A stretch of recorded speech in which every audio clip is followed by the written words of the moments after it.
Hello, everybody, and welcome to a whole new episode of our podcast. I'm your host, David, and my co host are. Hi, I'm Nick. Greetings, fellow humans. My name is Jet. And I'm Cully. And today, for this episode, we finally have a guest, and Yes, we got very lucky. We got a good friend of ours. Give it up for yes. Phillip, everybody. Woo! Woo! That sounds like the most applause I've ever received in my life, I think. Yeah, you deserve it, Philip. You Thank deserve you. it. Yes. Thank you for Absolutely. that. I will take a bow. Thank you. It's nice to meet you all in this situation, like face to face or whatever. After knowing all of you for so long, it's lovely. Nice. You too. Yes. Yes.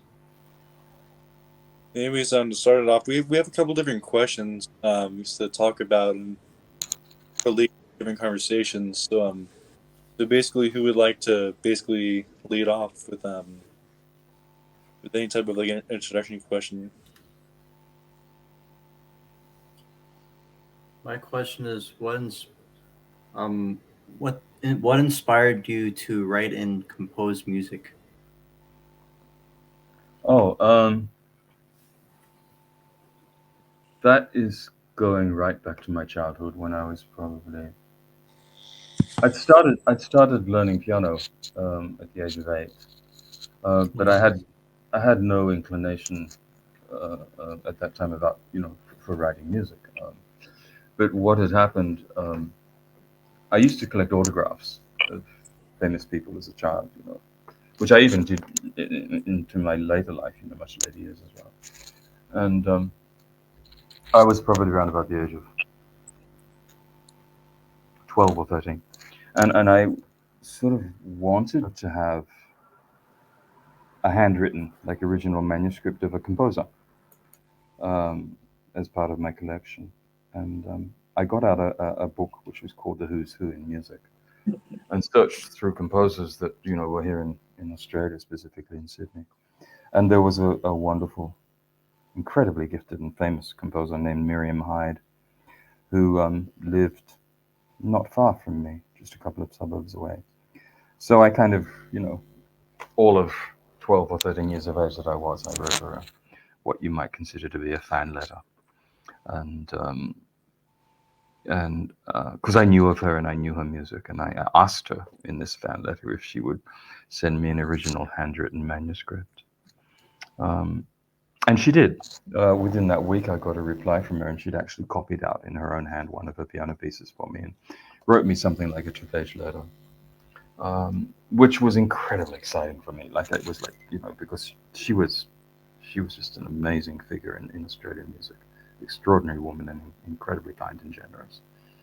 And in the letter that she wrote accompanying the piece of music that she'd copied out for me, she'd mentioned that we take it for granted that the great pieces of music, like a symphony by Beethoven or something, we think they come to us ready-made, that they're not actually written out by a human hand. And that resonated for me. And I always, from that moment on, I wondered what it was like to write music, and I wanted to write music. So I had no idea how to do it, even though I was sort of learning to play the piano. Um, and I just got, ruled up pages of manuscript paper and pretended that I was a composer and designed covers for pieces of music that I thought I would write one day, and even put a publisher's logo on it, pretending that I was a published composer when I had nothing at all. So I had all these blank sheets of manuscript paper. Um, and I remember that really vividly. I was sort of sprawled out on the lounge room floor designing all these covers. I even designed a cover for a piano concerto that I thought I might write one day without knowing how to write music. And I began from there, and I started to write like tiny things as best I could at that age, and I would send them all to Miriam Hyde, um, and she would write back to me on how to improve them, and she became my mentor for over 30 years. I never wrote one piece of music that she never saw and that she never offered advice on, and as my mentor for those entire 30 years, she sought nothing in return. She gave of her own time and talent to me willingly, just out of love. and she's been the major influence in my life as a composer, probably. She passed away in 2005, but I don't think that there's ever been a time when I'm writing something or creating something where she's not in my thoughts. She gave to me an extraordinary wealth of knowledge. So that's how I came around to write music, just through that one letter that she had written me, which triggered this curiosity about writing music. And I wanted to be a famous composer. Then I remember reading a volume of like just a tiny volume of the lives of the famous composers, and reading about the composer Frédéric Chopin and how it was said that he was a poet of the piano. And I then thought, yes, I want to be a poet of the piano. I want to create music that was, poetic.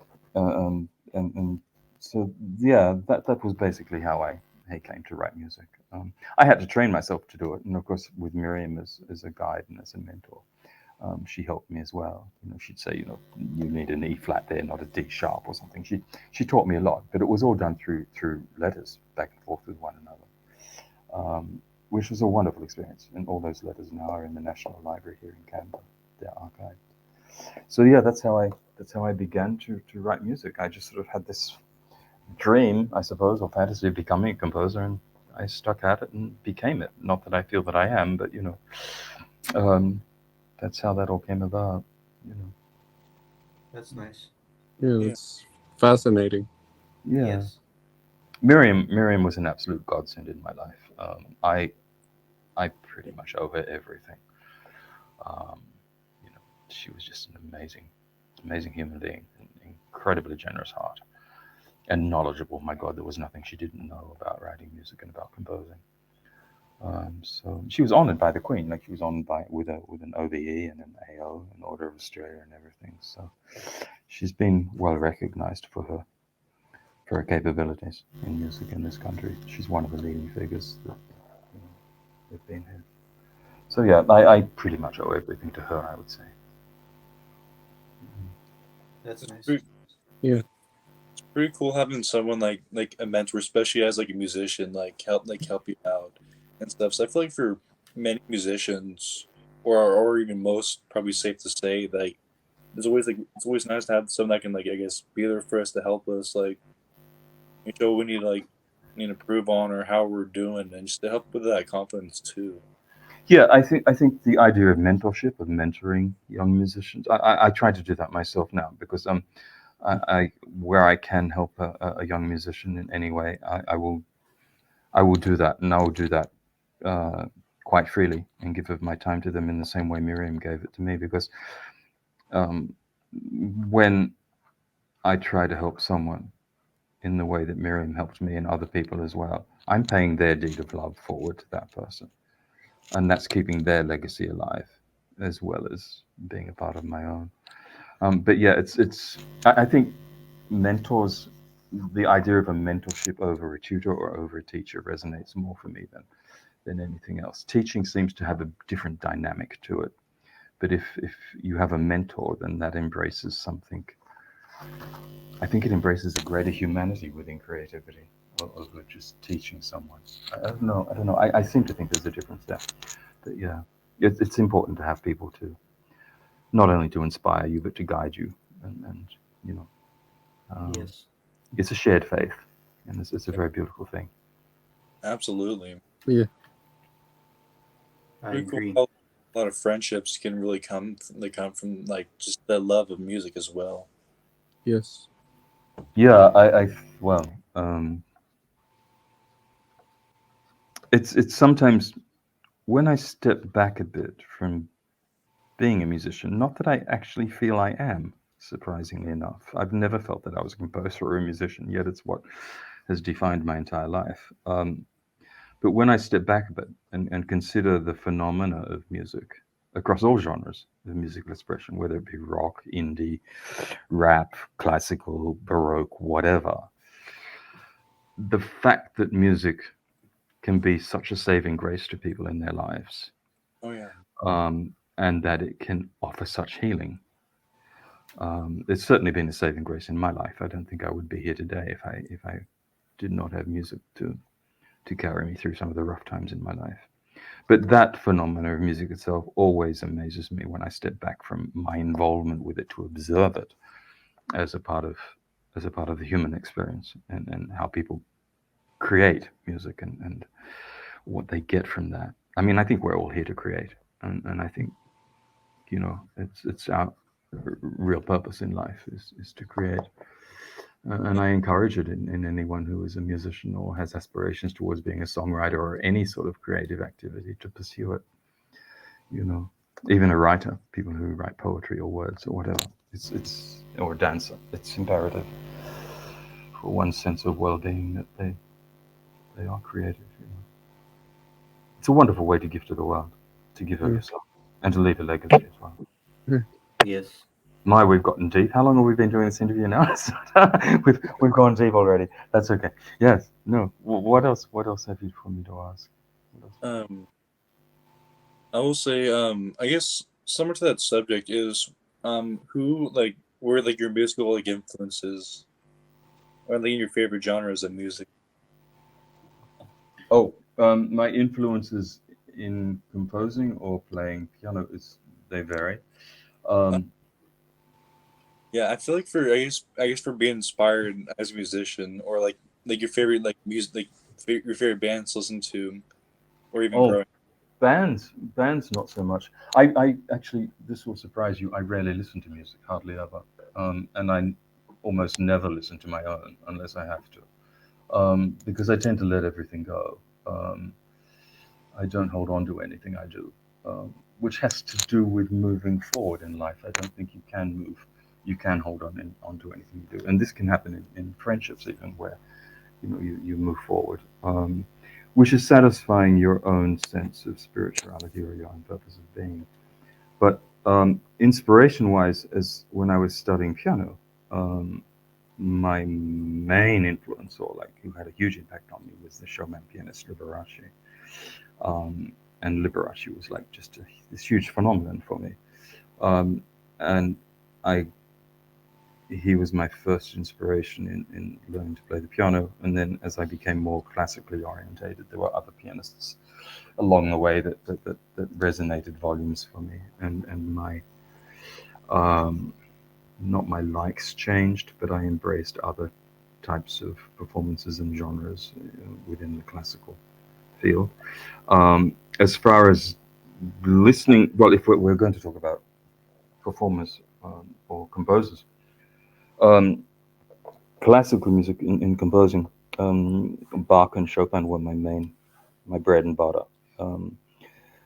But there was also the music of Tchaikovsky, which I always carried in my heart, because Tchaikovsky's gift of melody was extraordinary. I mean, if ever a composer was a gifted melody from God, it was Tchaikovsky, because his melodies are just glorious things. But yeah, Bach and Chopin classically. As far as bands go or contemporary performers, Jeff Buckley is probably top of my list, and he's the singer-songwriter who serves as a yardstick for me in assessing anybody else. I also like very much an English singer-songwriter named Tom Odell. And if you have an opportunity, you'll find it at YouTube if you listen to um, one of his songs is called Can't Pretend. And more recently, he did a song called Black Friday, which was just incredibly beautiful. He's a wonderfully gifted singer-songwriter.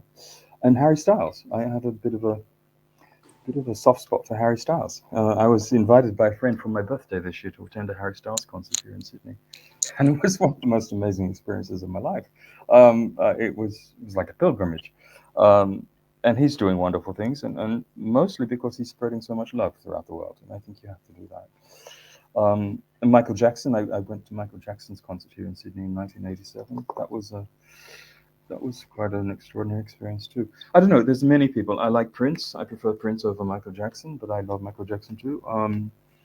Lots of people that sort of attract my attention, but I don't sort of stay with them as a fan might, if you know what I mean. I tend to just That's understandable. catch a glimpse of what they do, and if they resonate, then I'll sing their praises all that sort of thing. But yeah. But there are many different influences. The major, and this might surprise you again, but the really major influence in my life when I was really studying piano seriously and classically was actually a ballet dancer named Rudolf Nureyev. But that was primarily, he was perhaps the greatest male dancer, ballet dancer of all time. He changed the face of ballet for male dancers. And I would have on my bedroom wall posters of Rudolf Nureyev, sort of leaping in the air and all sorts of things, rather than any composer. But the influence there was that I wanted his energy, I wanted his creative energy, and I wanted his dedication. I wanted for music to be for me what dance was for him, in that I couldn't survive without it, and I wanted to give my best to it all the time. And I think I did that. But he was a huge, huge influence on me. Yeah. And poets, there are poets who resonate for me, like the American poet Robert Frost. It's just beautiful, beautiful thoughts that he pens, and so you can find it. I have this belief that at a creative level, we're all doing the same thing but differently. I would watch someone in the street changing a tire on a car, and I'll think that's incredibly creative. I can't do it, and I will think, they're doing something which is an expression of themselves, as mundane a thing that might be. But that's the whole thing. We're all doing the same thing but differently. And you are doing that in your lives as well, with what you achieve. Working in an animal shelter, for example, because that's an expression of love. It's an expression of who you are. Same with you, Yes. and you, Dave, and Jet, and Nick. So yeah. Right now. Yeah, Jet and Kobe, do you guys Kobe, do you have anything? Because I sadly don't really have anything. Not Actually, yet, anyway. Not yet. That means you've got something down the line. Yeah. Yes. Undies. No. Oh yeah, he has them. Oh, I know. I'm wearing them. I know. I've seen. actually, yes, there is a question. Actually, our friend Ben wanted one of us to ask one of these. Well, let's save them for the Wiggles part, because they're all Wiggles questions that Ben has. Well, do we have any? I knew there was something further down the line. Yeah, We've got a wiggle set of questions. Okay. Yeah, do we have any pre-Wiggles questions before we? I just want to make sure we touch on the pre, before the Wiggles questions before we move into it. One of the questions I wrote down is, do you still make music? This will be a long answer again, if you if you don't mind. You'll probably end up. We'll be for hours. No. No, not so much. Not so much now. I don't feel a need to do it. The other reason why it seems to, I don't know if it came to a halt, but for the last 12 years of my life, I was a full-time carer for my father. Right. And being a full-time carer, over time, as he became more frail, he had dementia. As he became more frail, I had to shelve much of my life to care for him full-time. And writing music, I put that on the back burner. Primarily because in caring for him, I had to be able to listen to everything he was doing in the house. If I was in a different room, like in the music room, for example, I would have to be aware of what he was doing through the house so that he wasn't endangering himself in any way. Right. So I had to be able to hear him, which meant I couldn't write music because I'd be playing the piano, and then that would So I mean, I had to sort of shelve a lot of my creative life in favor of caring for my dad anyway. It was just part and parcel of what you have to do when you care for someone. And I'd say that probably over the last 3 years, I've written no more than 3 pieces of music, and one of those was a commission with a request, which I did. But I've written over 300 pieces of music. There's something like 12 or 13 CDs of my music out there now, just my music, which is being performed by other musicians, and I'm incredibly grateful for them. But no, the feeling for writing music isn't there now, and I don't necessarily miss it. I tend to write books now. I sort of play around with words, which again goes back to caring for my dad, because when I shelved writing music, I found that I had to do something to channel my creative energy, and writing words was a very silent thing to do, and I could still listen out for Dad with what he was doing while I was doing that. and it's all part of the same process, you know. And I feel very blessed to have at least been creative, because had I not have music as an avenue of expression, or even writing words, I doubt that I would be here today. It's been an absolute saving grace in my life. So yeah. That's good. Yeah. It's good to take care of elders. Yeah. Yes. What I'm doing now, I do one volunteer day a week, and I'm just about to start doing 3 days with 2 days paid employment. I play piano for end of life patients in palliative care at the local hospital.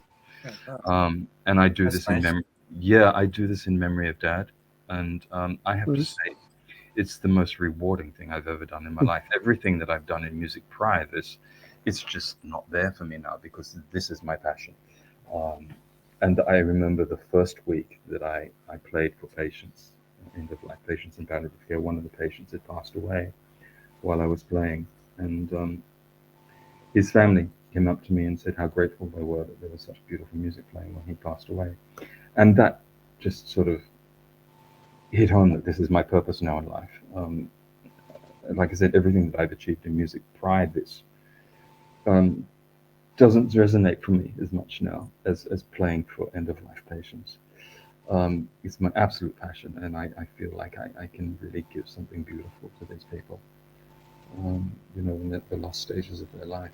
And I love it. I completely love it. It's just everything to me now. So yeah. That sounds nice. Yeah. Yes. I mean, music. You know, music lends itself to it anyway, because music can be such a disembodying experience. And if you think in terms of like the soul leaving the body, well, if you've got music playing while it happens, I think it's a very, very beautiful thing. So I'm very content. I'm very content with my lot in life. I always have been, and I feel very blessed to be able to do what I'm doing now. Yeah. Awesome. Well, I'm on probably on behalf of all of us. I'm sorry for the loss of your father. Yeah. Ah, Sorry to hear. thank you. It was not an easy thing to go through. He actually died in my arms. I was holding him. He was what, 3-4 months shy of his 100. He almost reached 100 years of age. Yeah. But yeah, I cared for him full time for 12 years. I had a nurse that would visit once a week and a physiotherapist, and all that. But Dad and I never really got on. Like for my formative years of my life, and as a teenager and growing up, we never really saw eye to eye. We argued quite a lot. But the beauty in becoming his carer full time was that we became friends. And where once I would never know what it would feel like for a parent to lose a child, I know now, because my father had become my son. And yeah, he died in my arms. But it's an experience that I wouldn't have missed for the world. It's just such an extraordinary thing to be a part of. You know. Rest Yeah, in but peace. thank you for your condolences. That's really beautiful. That's very meaningful to me. Anytime. Yeah. You're welcome. Thank you. Like that, I've been through a similar thing with my dad, so I feel like a lot of people. Yes. That's there. So yeah, I can't say I know what you're going through, but I can say I've been through some things. So yeah, you've definitely been on my heart. So I just That's so lovely of you. Yeah. Thank you for that. I guess it can be a different dynamic for different people, of course, but it's all part of the one energy that sort of comes into this world and then leaves it. But thank you. Those words mean the world to me, and I love you for it. Thank you very much. Right. Yeah. And I haven't lost my parents. Both of my parents are still here, thank God. But I've lost Same here. some uncles, some aunts, Yes. even a Yeah. friend of mine that I used to go to university with. Ah, that's sad. That's Yeah. that would be a young age. Yes. Yeah. Yeah, that's sad. I remember, like, when Dad died, the very first thing this might seem strange, but the first thought I had to myself, while I was still holding his body in my arms, the very first thought I had was, I'm an orphan now, because I'd lost both my parents. So there I was at like 65 years of age, suddenly an orphan. Yeah. But it was a beautiful experience, and it's all a part of life. And I think that Yeah. I don't think anyone's ever really gone while you carry them in your heart. No. You know, it's all there. But thank you again for those kind words. It's very beautiful. Of You're course. welcome. I just thought of a question. Philip, you say you write books now. How similar is writing a book to writing music, do you think? Excellent question. It's tapped into what I'm about. That's a really good question. It's the same. For me, it's the same. Yeah. And I'll tell you why. Because words have a rhythm. Right. And when you say a line of words, if you're reading something, say for example you're reading a poem or something, the inflection that you give to those words when you speak them, the inflection you give to the rhythm of those words when you speak them, if you heighten that and exaggerate it, you'll find there's a melody there as well. Right. So words and music are intrinsically linked. Right. I don't believe you can separate them. And some of my pieces of music that I've written, when I've been stuck for an idea, I've taken a line of words and I've just put a melody to that line of words and then gotten rid of the words. So I have the music there. It's all the same thing. Words have a rhythm, they have their own texture, the same way as music does. So it's all the same for me. And when I write any of my books or whatever I'm writing, I treat it the same way I treat writing music. I listen for the quality of sound within a word as I express it, and I try to balance up the rhythm of those words. So it's all the same thing. It's no different at all. And I always say that melody is the liquid state of words. Yeah. In the same way that your tears are the liquid state of love. It's all just tied together. It's if you can tap into that, then it's a beautiful experience. So yeah, I will shape words the same way I shape a piece of music. It's the same thing, no different. Right, because a finished book is kind of like a finished song in a way. Yeah, yes, of course. I don't read what I write either. Half the time I don't understand what I write, but it's a great experience. I mean, just creating is a really wonderful experience. And like I said before, that's what we're all meant to do. We're all here to create. We're not here to destroy. We're here to create. Right. And but words, yeah. At the moment, I'm reading through the Psalms in the Bible. Oh, nice. And they're songs. The Psalms are songs, and the Psalms are so beautifully written. Each one of them is a piece of poetry, and they all embrace human emotion. The human condition. And I'm sort of making a point of studying one psalm a day, and it's a really rewarding experience. I sort of I'm immersing myself into the Bible in the Bible more and more. Not so long ago, I could only ever say that I'd studied the Gospels and nothing much really outside the Gospels. So I've gone through the entire New Testament almost, except for Proverbs, and I'm sort of embarking on the Old Testament, which is a bit of a challenge. But there's an underlying thread right throughout both those testaments, through the Old Testament and New Testament, and that's Jesus Christ. Yeah. And it's an extraordinary experience. It's the vastness of it is daunting, but my gosh, yeah. So yeah, I'm doing the Psalms right now, and they're songs. They're just beautiful things. Absolutely. And you'll find that there's a rhythm there as well. If you speak it to yourself or read it, you'll find that there's a rhythm within those words, which constitutes that it's a piece of music as well. Right. Nice. Yes.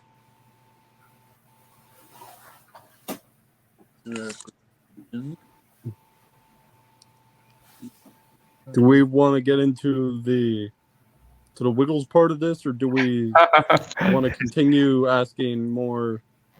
I guess pretty much we're gonna have some questions, but some questions after the Wiggles, which I'm sure, like after we talk about the Wiggles and like I guess life and stuff like that, I'm sure that a lot more conversations will come from that. We'll be able to, yeah.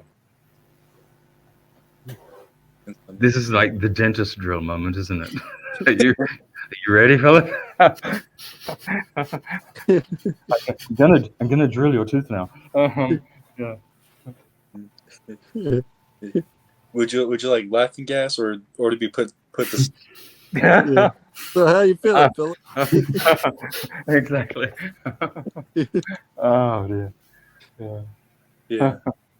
I guess Kobe, I guess since all of us have asked a question, you can do the first one. Also, Philip, if there's anything you want to ask any of us as well, then or anything you want to say, then the floor is yours. Just like for Oh, okay. All right. Because I'm interested in your lives as well, and how you live Yeah. your lives, and what your dreams are, and what you hope to achieve. So yeah, what would you all like? Who wants to go first there? What would be like? Okay, here's a question for you. If there was one thing that you felt you could achieve in life that was the ultimate for you and that would sustain you right throughout your life, if you could achieve it now, today, what would that thing be? That's a tough question. Ooh. It is. Yeah. I feel like for me, I guess I'm passionate about music is being able to play a couple gigs and just dating women, hopefully get married, and yeah, I guess just being able to just have fun, just do fun things. I guess that's the 22-year-old me, but just be able to just have fun and just hang out with have a good time with my friends and just Did you have dreams as a child that you've already fulfilled now? um I guess I guess for me is that be learning how to play guitar. I mean, learning an instrument is always there's always something new to learn. But Yeah. yeah, for learning guitar, I've been playing guitar for about 10 years now, and then for I mean drums for about 9 years. Mm-hmm. But yeah, Yeah, that's good. That's good. thank What you. about you, Kobe? Well, basically, mine basically the same. Mine basically the same as David's, because I see if I can remember. Well, like the first instrument I ever learned to play was the violin. Really? Wow. Oh, Hmm. Nice, Kobe. Nice. Yeah. that's not Yeah. an easy instrument to play. Mm-mm. How fantastic! Then Wow. as I got older, as I got older, I started learning the guitar and the keyboard. Actually, learning how to play the bass. Actually, Okay. Wow. Wow. I only know how to play the piano. You're better than me. That's good. Yeah. And what about you, Nick? I'll go Um. anti-clockwise. What about you, Nick? I'm interviewing you now. Ha ha. Uh, um. this is my podcast now. There, When I was a child, I always wanted to perform in front of people, like performing songs I enjoy as well as songs I write, as well as playing piano and stuff, Okay. Yeah. as well as same with And David. you've got an album coming out soon. You said yes. Yeah, another That's album. that's There's another more. one. Okay, that's awesome. That's really wonderful. I There's a wish you bunch. well with that. Okay, Thank you. Jed, it's your time in the dentist chair now. the drill ready. Okay. We're giving laughing gas or what? Okay. I don't really have any musical aspirations. I never really wanted to pursue music at all. Yeah. I s- I still really don't. I mean, that's not where my focus is. I mean, I love doing it with these guys, but it's just a hobby for me. Like I'm not interested in doing music at all in the Mm, slightest. That's not mm, what I want to mm. do with my life. I mean, Okay. but I would maybe like to become honestly an early childhood teacher someday. I think that would. Oh, okay. Do you have any advice for me? No, not really. I didn't. I mean, I never studied to be an early childhood teacher, even though I worked at the Institute of Early Childhood. I was there only in as an assistant to the early childhood music program. Right. But no, I think if that's what you want to do, by all means. I mean, obviously, I think it's a calling. So since you have that feeling there, it's something that you most likely should pursue. And I'm sure you'd find it really rewarding, and I'm sure you'd be good at it. Mm. Yeah. Yeah, Jet, my advice, the only advice I have for you is cuss in front of us, not from the kids. No, I won't. What was that? I didn't catch it. Oh, I'm admitted, Jet. I said my advice to you, Jet, is only cuss in front of us, not in front of the kids. Oh, No. I see. Yeah. No. I'll use less colorful language. Oh, I see. Okay. Child centered. All Yeah. right. I think one of the first instruments I learned to play as a kid was the recorder. Oh yeah, Really? I used to do that too. I was in the recorder band in primary school. Yeah. Oh wow. It's a good instrument actually. Yeah. What sort of things did you play on it?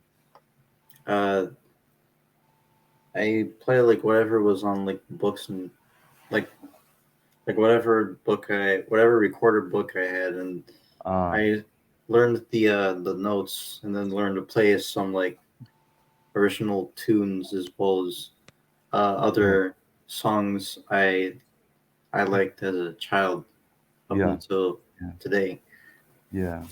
Yeah. including Wiggle songs. Yeah. No, it's a good instrument. And it's yes. I remember being in the recorder band at school and playing for the kids to march into class after morning assembly. But my gosh, I was what, like 8 years of age then or something. So I suppose the recorder was my first instrument. I'd forgotten all about that until you brought it up. Yeah, thank you. You're welcome. Piano was my second instrument. No. Cello. Did you say cello? Piano. Piano, Piano. keyboard, same thing. Yeah. Yes. Okay. I guess would you be ready to actually for you guys, are we ready to move into the second part of Yeah. Sure. yeah, Wiggles Foot? Yeah. You ready, Philip? Oh yes. I'm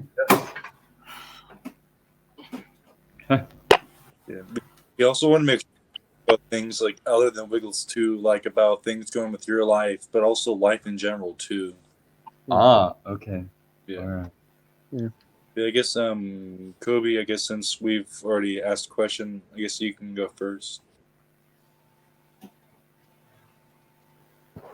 You're ready. Okay, so one question that I would like to ask is, like, since you like knew how to play the piano, what was like the first time you've ever learned how to play? The Ooh, first nice. the first piece of music I ever learned to play? Is that what you asked? Yeah, the first song you've ever learned to. Yeah. I have no idea. I can't remember. I think probably the first. Oh, no, I have no idea. I can't remember.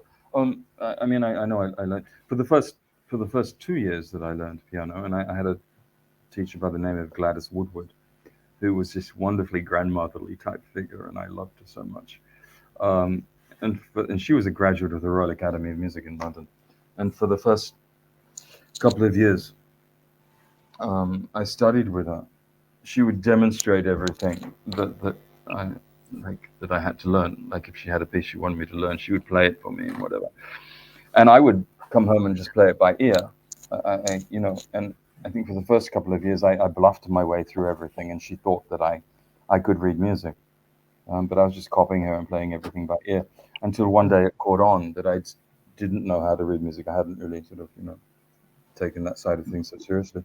And she made me knuckle down and really learn how to read music. And from the moment I learned how to read music, I could no longer play by ear. And to this day, I can't play by ear. I can't improvise. But the first piece of music that I actually learned to play, I don't remember.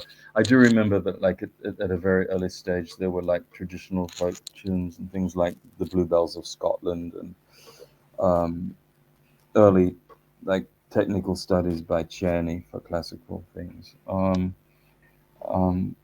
there was a piece of music called Apple Blossoms and Breeze Today, but I don't remember specifically what the first piece was.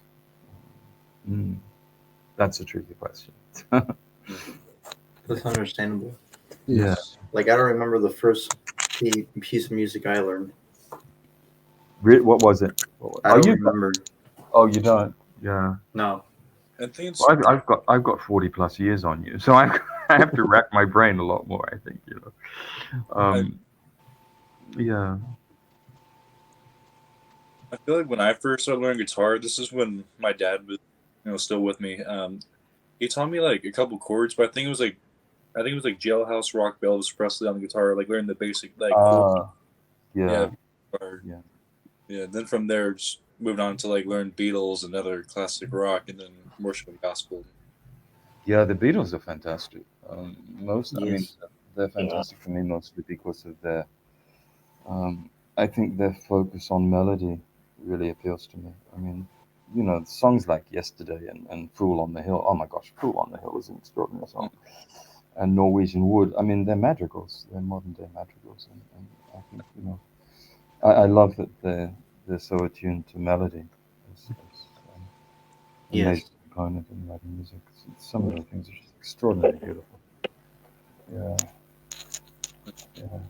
But Fool on the Hill, it's just a really beautiful song. That's a great song.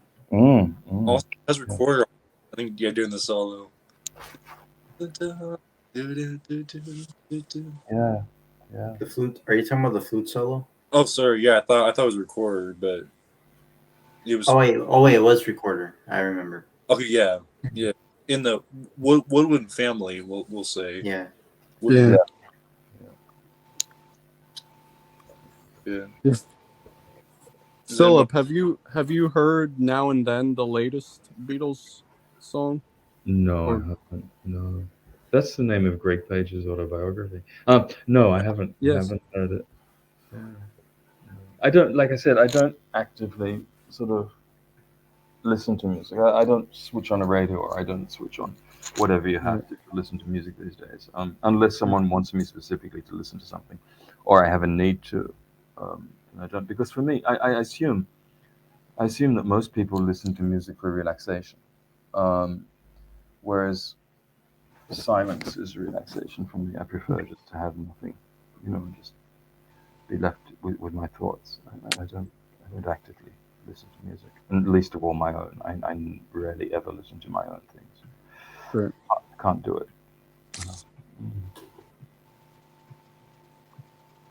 It's understandable. It's a bit like an author reading their own book. I don't know if authors read, if authors read their own novels. I find that a bit odd. So yeah, and I rarely record anything of my own. I rarely record anyway. I haven't recorded in probably 30 years.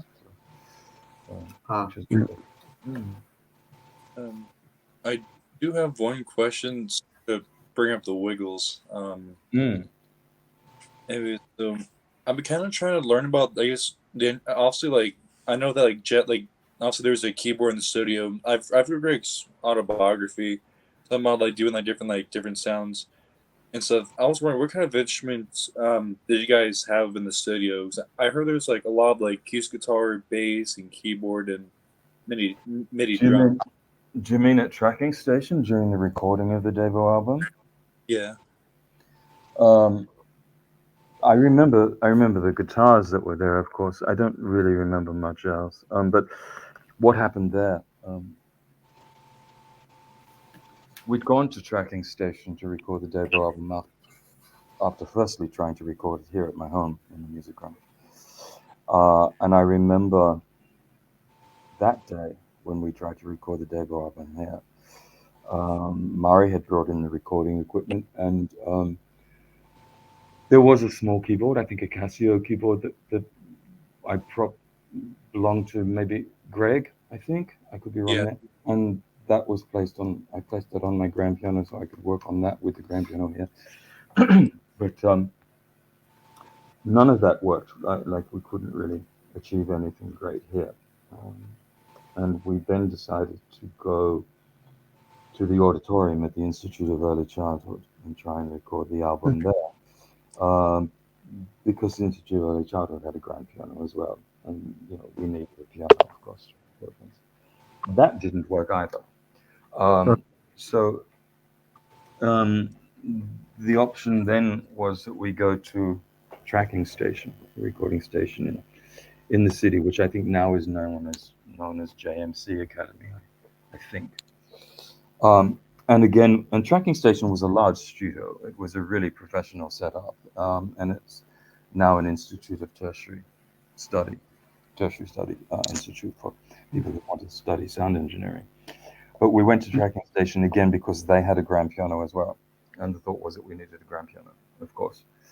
But when Steve Pomfret, the sound engineer, who was incredibly gifted and professional and just helped no end in the recording of the Davo album, he was an absolute godsend.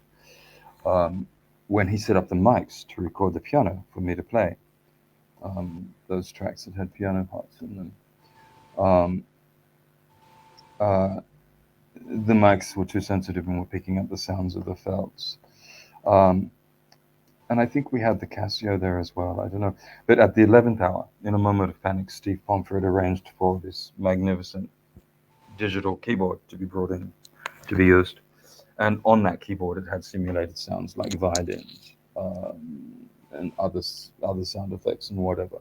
So I worked on that mostly.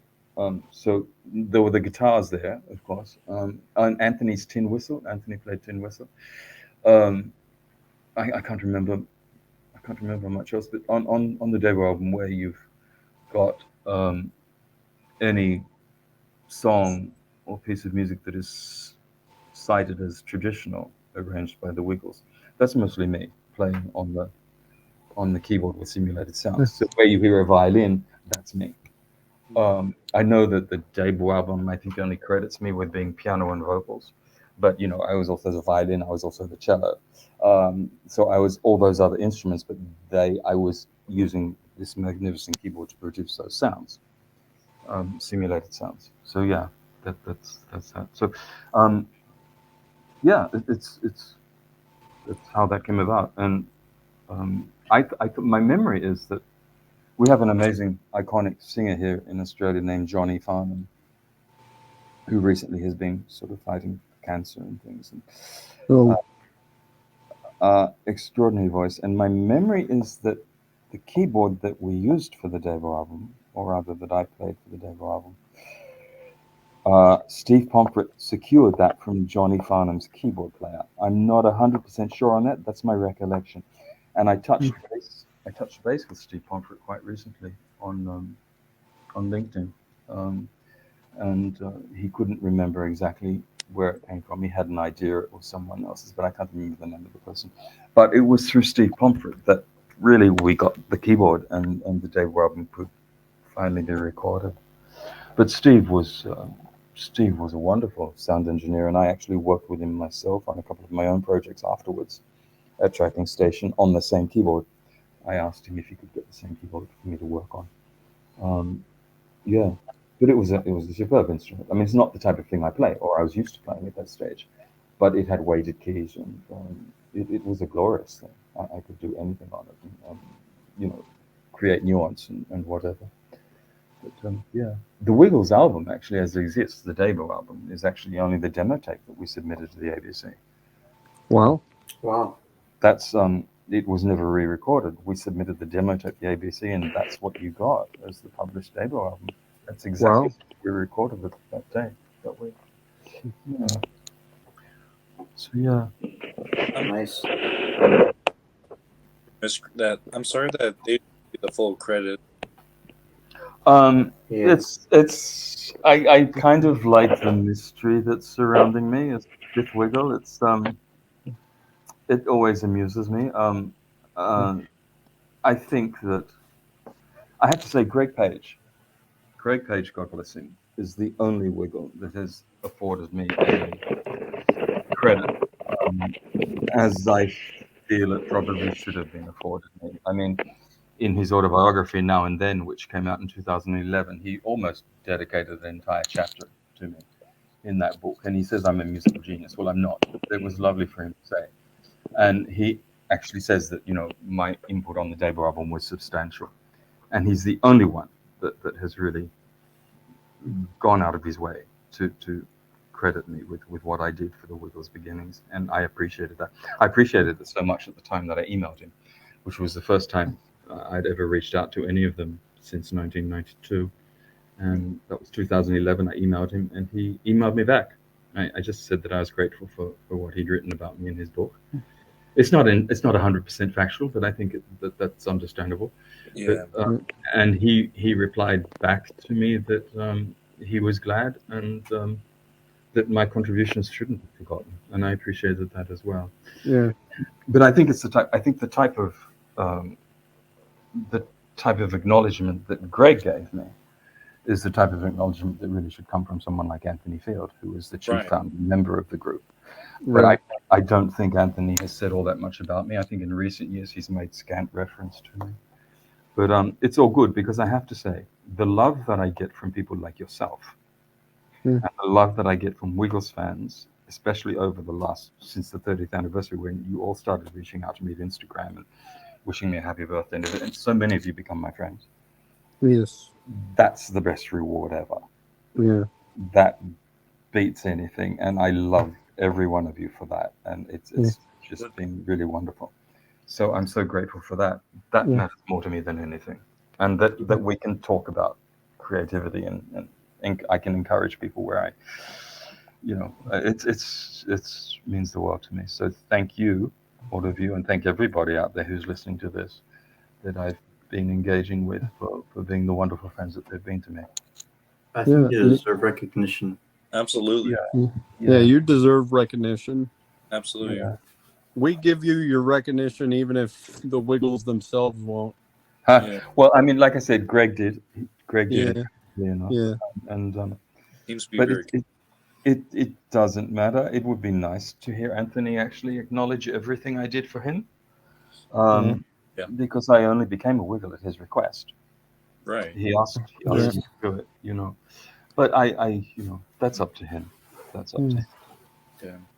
Yeah. Is anyone else? Oh, I think Ben had a couple questions. Our friend Ben, who couldn't be here today. Yeah. He wanted to be here. He says hello. He wanted to be here to interview you. Hello, Ben. I'm sorry I missed you. If you're listening to this, maybe another time. Yeah. I'm gonna turn the floor to you guys. I've talked a little bit, so. Okay, Phillip, what was your reaction to Greg's, what was it, heart attack in sudden cardiac arrest? Yeah, that was in 2020. That was terribly sad. I wasn't aware of it until some days after it had happened, because I don't really follow the news, and I don't follow the Wiggles so much. And I wasn't really made aware of it until several days after it happened. And God willing, he survived it. My memory of Greg during their student years at university, when I was on staff there, independent of our coming together to create an album of children's music, my memory of Greg was that he was just the kindest person. He had a certain innocence about him, and I have a lot of respect for him. I think the beauty of the beauty that he housed within his heart back then, as a student, has carried through to see him do charity work now for other people who suffer from the same condition. And that's an incredibly noble thing. And I'm not surprised that he does it. And it's, I have a lot of time for Greg. And it's, as I said, he's shown me heart before in the past, even though it was in 2011. It was really wonderful.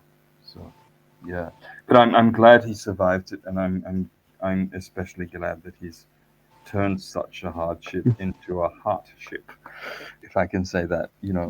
That he's Yeah. helping others now through that cause. Yes. Yes. And for all of us that grew up watching Greg, Yeah. we could tell that he has a lot of heart and Yeah. passion, and we can tell that he's just an all around great person. Yes. Yeah. Very kind. He definitely has a huge heart. He's very Yeah. kind. On social Yeah. media, he goes out of his way. People replying when he can. Yes. Yes. Yeah. No, he's a good man. Yeah. I agree. Yeah. It shows. It shows through the screen, through what he does with the Heart of the Nation charity, through everything he does. Yeah. Yeah, I recently saw him at the on video on the internet. It was at the premiere of the Hot Potato documentary, Right. and I saw him interacting with a young person, a special needs person, who was wearing a yellow skivvy, and the way Greg was interacting with him was just so genuine and so heartfelt. And as you say, you can see it in him. You can see it. In him. So yeah, I have a lot of time for Greg, a lot of respect, even though our lives don't sort of, Yeah. And I have to say, I think whatever my contributions to the debut album were, and I have to say, in all fairness to myself, my contributions to the debut album, both musically and financially, exceeded everybody else's. Right. I was a major contributor, both musically and financially. And again, that's in fairness to myself. Whatever came of all of that, to see them become who they are today, Yeah. I'm glad it happened for Greg. Yeah.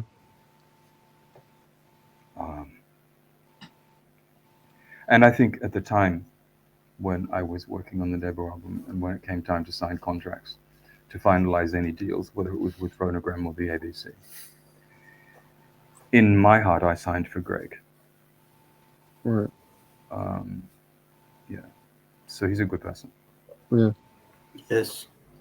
All of those guys, much like yourself, are incredible musicians in their own right. Absolutely. Yes. I don't, like I said to you earlier, I don't know if it was in the chat before we went to air with this. I don't actually, even though my life has been steeped in music, and music's been the thing that's defined me as a composer and even as a player in certain instances. I mean, I'd gone to America to play back in the early 90s as well. But I don't see myself as a musician. I look at what other people are doing in music, other performers, other composers, and I'm in total awe of the fact that they do it without realizing that it's what I do myself. But I'm actually grateful for being like that I don't hold on to anything I do, and that I've no idea what my standing is as a musician or as a composer, even here in Australia, in my own country. I've no idea. I know I'm respected by people here and there, and I know from people's communications with me at Facebook and Instagram and whatever that I inspire them, which is rather a lovely thought. But I have no real understanding of, for want of a better expression, how famous I am, if I'm famous at all. I don't know it. I don't. It doesn't enter my head. I've just done what I've done in service to music, and that in service to God. Everything I have done has been a testament of my faith, to acknowledge Christ in my life. And if I leave a legacy, both my writing with words and my composing as a musician, I want them to complement one another, my words and my music. I want those to complement each other, all in acknowledgement of Christ in my life. And that's something I didn't realize myself until quite recently, probably, well, say 2005, when my mother passed away and I wrote a piece of music in honor of her life. Then I reflected back to realize that everything I'd done creatively in my life was my testament to faith, my faith and my belief in Christ. And that's where I'm at. So I don't keep tabs on myself. I don't necessarily want to know whether I'm considered important or famous or whatever. It doesn't matter to me. Right. Just so long as I've been true to myself in doing what I do. And if I just wrote one piece of music that meant something to someone, that entered someone's heart and helped them through a situation. I've always had this dream. That I'd like to write a piece of music called Miracle that would actually occasion a miracle to happen in the life of anybody who listened to it. That would be. I mean, I possibly I've done that with some pieces of music, the way other people do it, through what they do, but that would be just an extraordinary thing. But all my dreams have come true, and if I had a dream still left, that would be it. It's a bit fanciful, I know, to write a piece of music called Miracle that Heck? cause a miracle to happen, but yeah.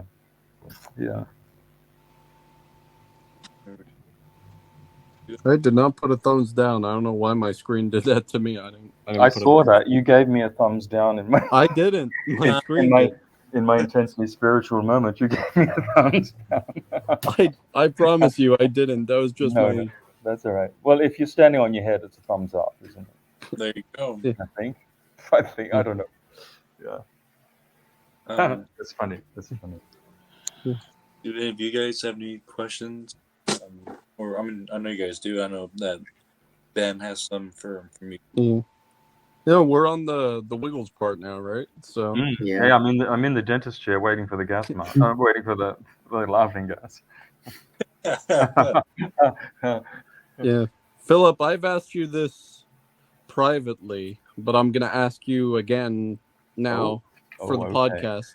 All right. But do you know about any of the Wiggles characters that you created after Dorothy, besides Dorothy? No. Oh well, I mean, I know of them, of course. I know Henry the Octopus. I like that he's like his gear that he wears. There's Henry the Octopus and Wags the dog, and some others. But no, I'm not overly familiar with them.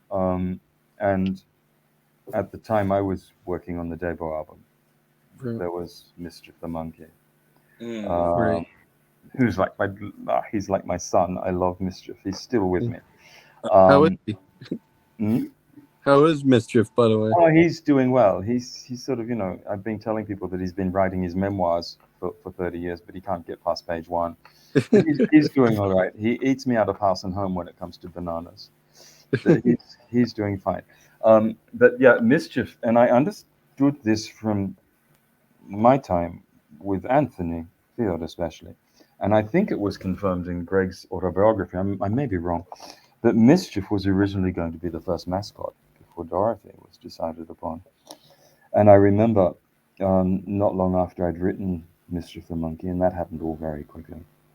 I remember one Saturday morning going to Sydney University, which was a different university to where the Wiggles studied. Going to Sydney University and meeting Anthony there. Anthony arrived on his pushbike. He was riding a pushbike. Which strangely enough, he wanted me to get into doing. He wanted me to ride pushbikes, but I couldn't do it. Anyway, we met at Sydney University, and we met there to to create a film clip for Mischief the Monkey. And the idea that we had would be that Mischief would be in the jungle, and all the leaves would fall from the trees, and as the leaves fell from the trees, they turned into musical notes. But it never, it never happened. But I believe, as I said, I believe in Greg's autobiography. He said that Mischief was a bit of a mascot in the early concerts. Yeah. Yeah. I didn't get to see Dorothy the dinosaur like in real life, in real time, until I was invited back by Anthony in March of 1992 to do the Dorothy the dinosaur film clip. Which is a curious thing anyway, because where the Wiggles had said that I'd written a letter of resignation from the band, I had done that, but I was advised to do that by management, so not to incur expenses for any future albums. I had a verbal contract to stay behind the scenes and write for any future albums, which were an extension of the debut album, because the debut album gave the Wiggles a contract for three albums. And I was advised, as I said, to write the letter of resignation. so I wouldn't incur future expenses, which I did incur anyhow. Where that has been said, that I wrote a letter of resignation, that's completely negated by the fact that Anthony invited me back to do the Dorothy the Dinosaur film clip in March of 1992. And the last time I saw Anthony and Greg, actually, in Johnfield, was in May of 1992, just days before I was to fly out to the United States to perform for the Liberace Foundation. We'd attended a Neil Diamond concert together in Sydney, and Anthony had invited me to attend the Neil Diamond concert. And I'd written a lot of music for Here Comes a Song, the second album at that stage, and only Anthony had heard what I'd written.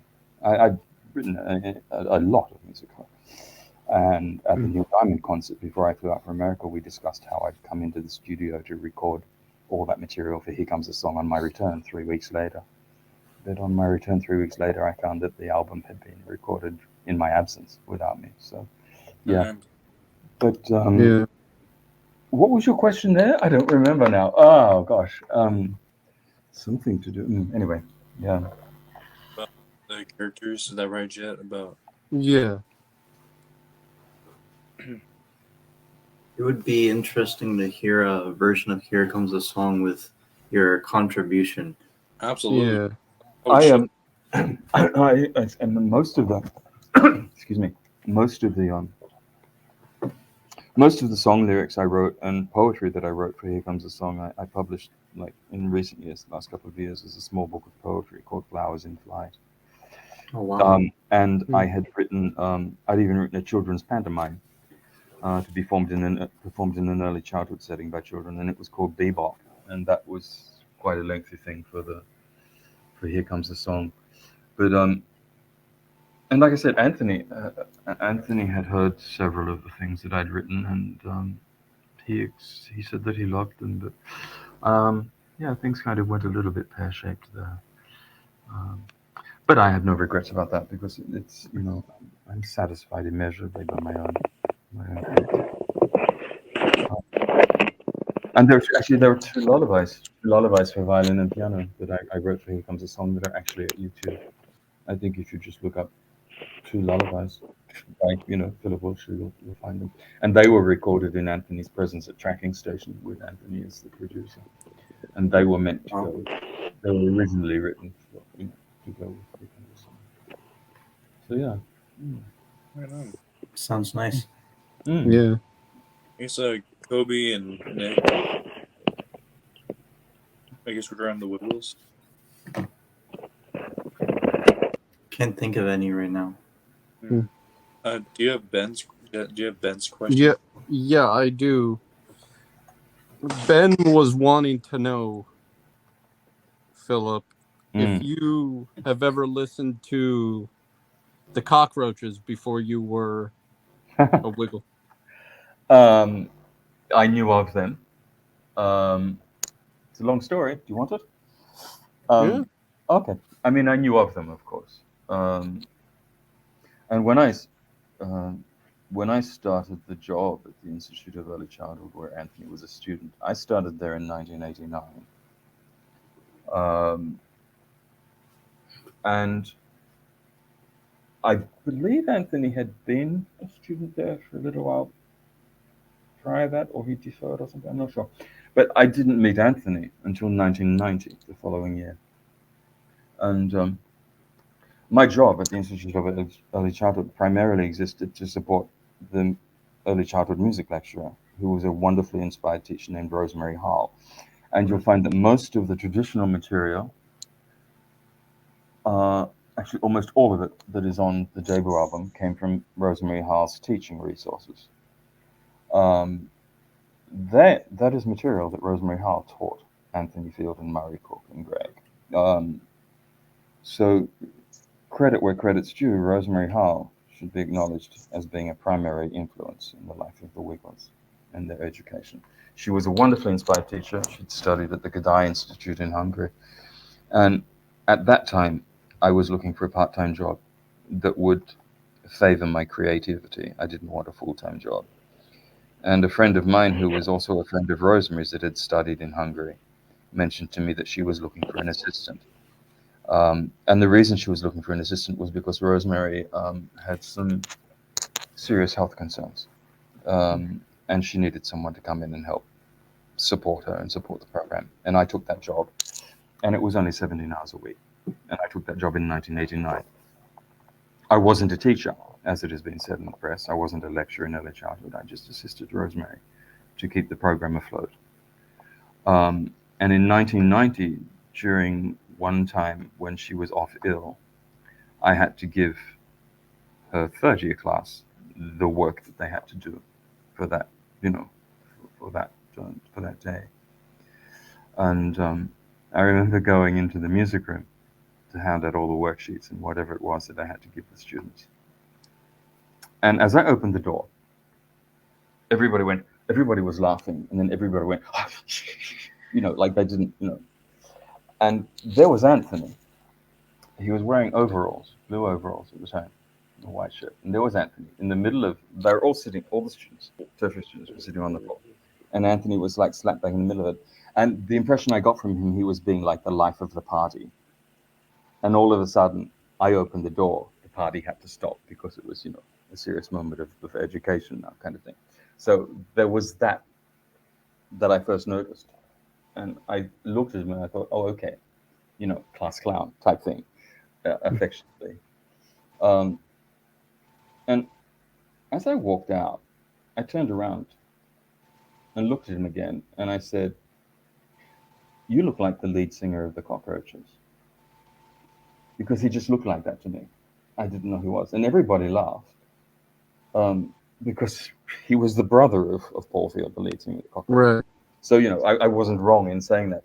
And then after that, he seemed to search me out and befriend me. He would come to my office at the Institute of Early Childhood early of a morning, whenever he was on campus, around about 7:30 in the morning, and we'd play Irish folk tunes together in the music room. I would hear him walking down the street where the campus was, playing his tin whistle like the Pied Piper, and I'd know that was Anthony coming up to see me to play music, So where I knew of the Cockroaches prior to Wiggles, I'd not actually met any of them until I met Anthony. And then I became involved with Anthony and his family quite intimately, I would say the word is.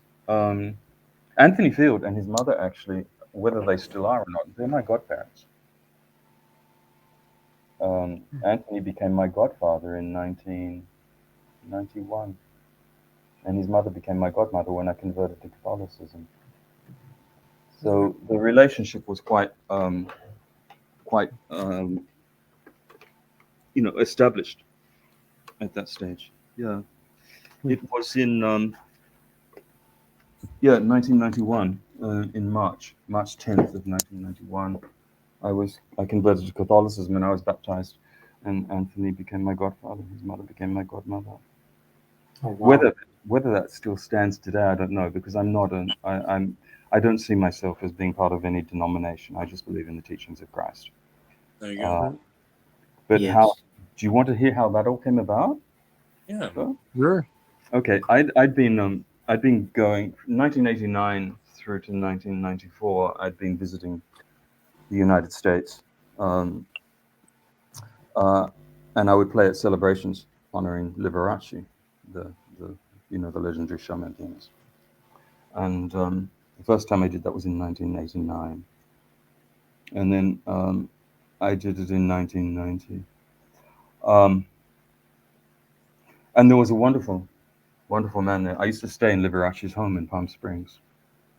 And there was a wonderful man there who had studied to become a priest, but he didn't take his vows.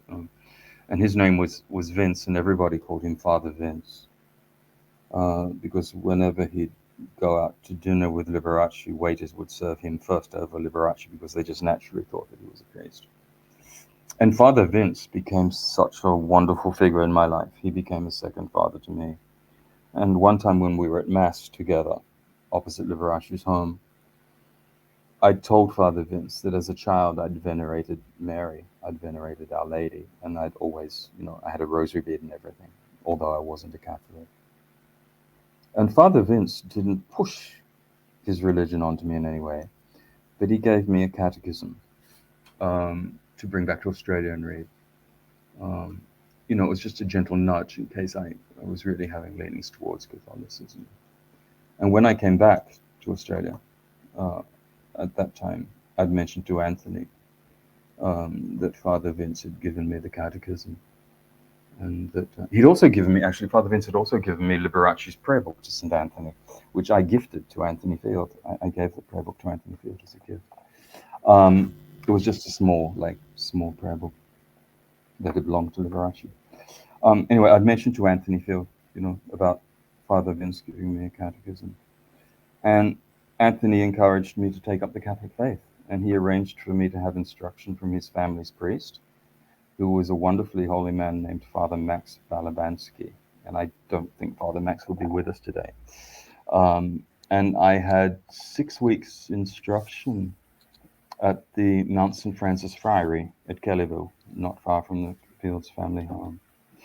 And midway through my instruction, Father Max had said to me that Anthony asked him if he could be my godfather, which I probably should have thought was a little bit strange that he'd actually asked to be my godfather. But anyway, nonetheless, Anthony had asked to be my godfather, and I said, sure, why not? And then there was the issue of who would be my godmother, so I suggested that Mari Field, Anthony's mother, should be my godmother. And on March 10th, 1991, I was baptized at the Mount St. Francis Friary in Kellyville with Anthony Field and his mother becoming my godmother. And the whole baptism was actually filmed. And the cockroaches were there. Of course, Paul Field was there and Luke Field, everybody was there. Yeah, but that's such a long time ago. That's a long time ago now.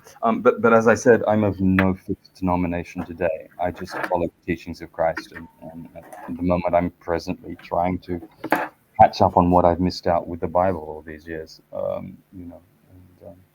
That's been a glorious experience. But yeah, so yeah, that's nothing new, because I think my Wikipedia page, the page at Wikipedia, covers that as well. So yeah. That's nice. Yeah. But I don't know. Like I said, I don't know if Anthony and Mari are still sort of officially considered my godparents today. I don't know. That's something that probably should be asked of Anthony. I have no idea. Absolutely. I don't know either. A long time ago. Yeah. I feel like if Anthony's like, if he asked to like make that like, and he was present for your baptism, I mean, I think he should definitely hold up his end. Like, Well, that's up to him. I don't really think that much about it nowadays. But like I said, as far as acknowledgement, an acknowledgement becomes my way for my contributions to the Dable album, and they were much greater than anybody else's. And I have to say, in the Hot Potato documentary, I didn't watch it all. I only watched up until where Sam was interviewed, because I was curious about Sam. And I have to say, he showed so much heart in his interview. Like there was a point there where he looked like he was about to cry, and that to me, that was beautiful to me. It showed me that he had heart and a genuine soul.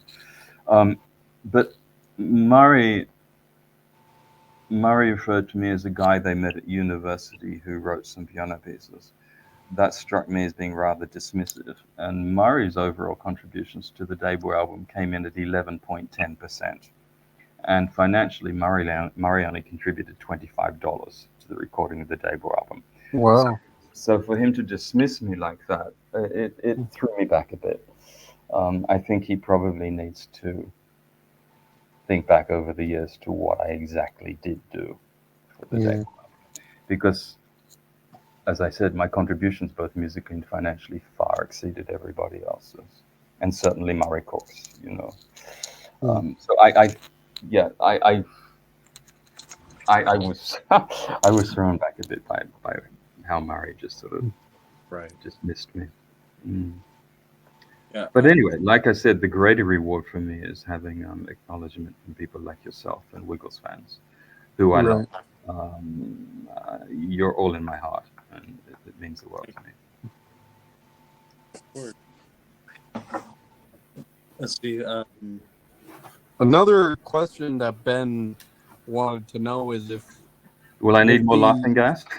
if there was Yeah. if there was an OG Wiggles reunion show, would you do it if No. they asked you? Like not No. even like a couple of songs? No. And I'll tell you why. Because the motion of, I'm going to get philosophical here again. But, you know, Phil's my name. Because the motion of life is always forward. There are some things in life you can't go back. You can't go back. Because it doesn't favor your spirit. And I've always moved forward in everything I do. And where I think like back 30 years ago or even 20 years ago, where some people sort of thought that I might be bitter or whatever about my fate with the Wiggles, there's no bitterness there at all with me. I found that a lot of people would project onto me how they might feel in a similar situation. From my own side, where I would like to receive from someone like Anthony Field the acknowledgement that I feel I'm due, I don't carry it with me. It's you have to move forward in life, and you have to move forward in life in your friendships, in business, creatively as well, because the tide changes all the time. The tide changes, and you have to go with the flow. So that would be for me to take a step back. On the other hand, if someone like Sam Moran said, "Would you accompany me playing the piano, singing a classical song?" I'd be there, hands down, because I think that would be a wonderful experience. But I don't need anything like that in my life now. I think I have needed it. I've just needed to express myself and from my soul, and to dedicate everything to God. That's all I've needed. So as far as fame and fortune, I'm not a wealthy person. Financially, I'm not a wealthy person, far from it. I saw recently on a site, one of those strange sort of celebrity sites, where my estimated worth was over $1 million. I wish, it's just crazy. But I'm immeasurably satisfied by my life, and I'm so grateful for it. And honestly, with all the hardships that I faced throughout my life, including health issues, like I had a major breakdown in 1997. Everything that's happened to me in my life, I'm grateful for, and I wouldn't change it for a second. Right. It's a question of acceptance. You have to accept the cards that are dealt you in life and make the best of them.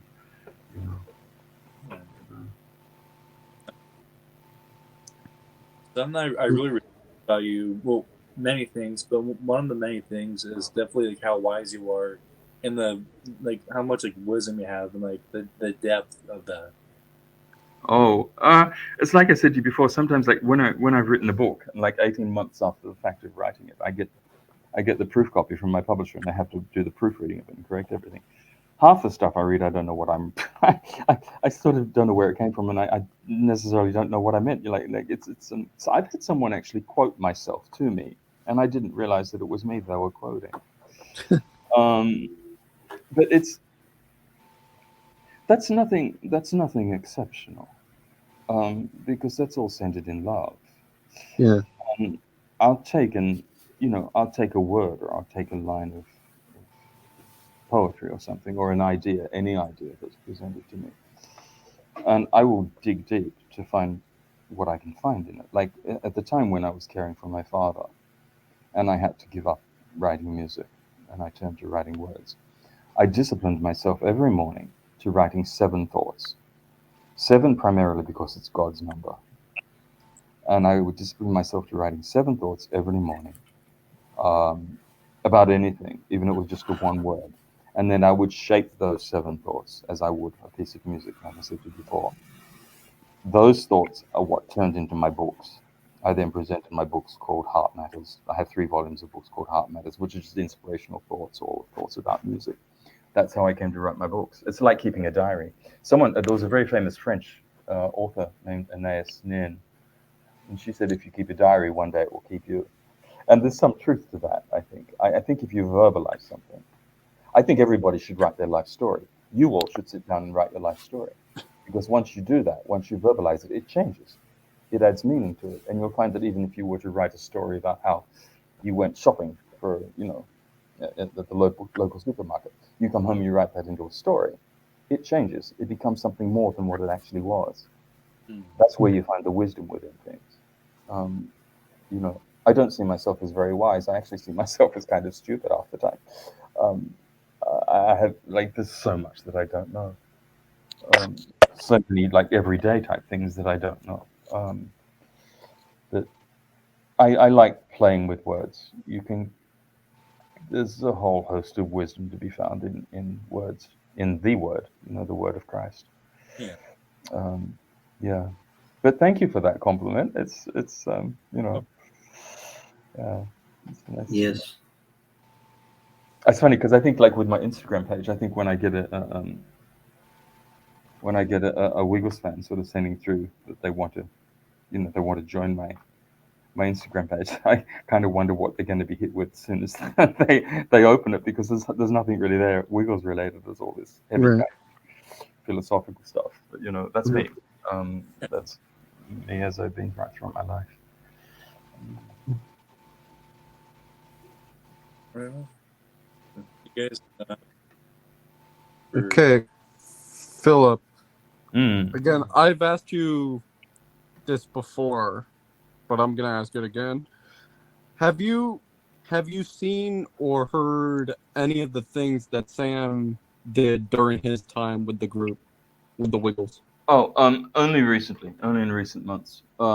Shimmy Shake, Yeah, amazing. Is that it? Yes, the amazing. Shimmy Shake. Yeah. It's a good song. Again, only because I've not followed them. I've listened to some of Sam's own songs, like more recent things, Yeah. Biddy Boom and different things like that, and the Feels album. What's it called? All the Feels. All I the think? fields.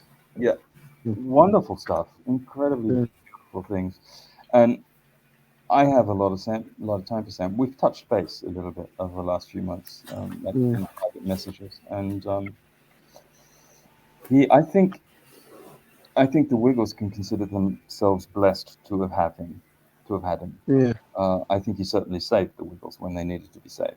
He stepped up Yeah. and he gave them the best of himself. Yeah. And had he been one of the founding members when I was working on the Davo album, I would have considered it an absolute honor to work with him. And the work that I see him doing now, although I'm not familiar with it completely, what I have seen is so humane. And Right. his approach to children, he nurtures them. He nurtures children in his songwriting. And I'm just really happy as Larry to see him having the success he's having, because he sincerely deserves it. He's a good man, and his training in music was through the Conservatoire of Music in Sydney. And I can safely say, because I know this, that his education in music, whatever it was, whether it was musical theatre, early childhood, whatever, his education in music at the Conservatorium of Music, through the Conservatorium of Music, would outweigh and outstrip anything that he learned, anything that the Wiggles learned at the Institute of Early Childhood, Right. because of the nature of it. It was a solid degree he did in music. So his understanding and his voice, his understanding and how to use the voice. He's a seasoned singer. He knows perfectly well how to use the mechanisms of his voice. So I have mountains of respect for Sam, and I always will. Do you see any part of yourself or Greg or any of the other Wiggles in Sam? I'm Team Yellow. I like Greg and Sam are my favorite Wiggles. I think it's a different timbre in their voice, of course. I mean, there's obviously a similarity there, but I mean, even through circumstance, that I think they're remarkably fine for what they do and what they did with the Wiggles. Greg's voice always has a smile in it. Yeah. It's Yes. it's a ray of sunlight. You know, Yeah. Sam's voice is different. Sam's actually, I think, something like an operatic tenor, Yeah. something Yeah. like that. But Sam understands how to use his voice innately Mm. because he's been trained as a professional singer. Yeah. I don't believe there's anything that Sam could not do. Right. And No. I've seen clips of him singing Christmas carols carols in the domain here in Sydney, Yeah. and I've hear him sing. I've heard him singing serious songs. Not children. Well, not that children's music isn't serious, but songs from other genres, Right. and he's quite remarkable. Right. Yes. And I would like to see him not give up on that side of his ability as well. I'd Right. like to see him pursue, Right. um, you know, a, a career in singing, non-children's music as well, because Yeah. he certainly can embrace it and to find effect. But Greg, yes, Greg was remarkable for what he did with the Wiggles, with his voice. Yeah. It's such an infectious voice, Yeah. Yeah. you know. So yeah, you can consider me Team Yellow. Yeah. Sam and Like Greg. Same here. like you hear Greg and you just get happy, you know? Well, yes, But- yes. Team Yellow. And in the Get Rid of the Wiggles film clip, he's such a crooner. Yeah. I mean, step aside Michael Bublé. I mean, it's like he's really embracing the crooner side of his personality, and like he actually embraced the camera as he moved towards it and sang at it. So there was all that there. Yeah. So no, I agree with it. Mm. Pretty impressive how, like, for Sam, like he said in an interview a couple years ago that he entered a singing competition when he was 5, and of course he won. So I feel like he's always like had that ability, but also with Greg and Sam, they both started singing for the Wiggles when they were both 19, which is What do you mean that Sam entered a Wiggles competition when he was young? no. Oh, I think this was years and years like before the Wiggles were even quite a while. Yeah. yeah. No, like I said, the performances I've seen of Sam's online, like singing carols in the domain, Christmas carols, sort of things, whatever. Incredibly beautiful, and, Yes. and powerful as well. Yeah. He knows his craft. Oh my gosh, he knows how to write a song. Absolutely. Yeah. The songs are amazing. All the feels, like what I've heard of. Oh, the yeah. songs I've listened to on that. They're just beautifully crafted songs. Mm. You know. Yeah. And so relative to a person's life, to anybody's life who experiences emotion, to all of us, not just the children. It's beautifully done. Yeah. I'm hoping he gets a Grammy. I think he's. Wasn't there some sort of talk about him being nominated for a Grammy or something? I would hope that. I don't know, but he certainly deserves to be recognized. Absolutely. Yeah. Sam needs every award that you could give. Yes. I thought it was impressive how like the Wiggles were nominated. Well, the newer Wiggles from like 10 years ago, in 2015, they were nominated for an aria, and so is, and no surprise, Sam won. by himself. Sam beat Sam won. Yes, I remember that. And that's to his credit. absolutely. It was wonderful to see him become his own person. Yeah. In what he was doing, and that he did it all under his own steam. He didn't have to rely on anybody for the fulfillment of his dream. He just did it himself.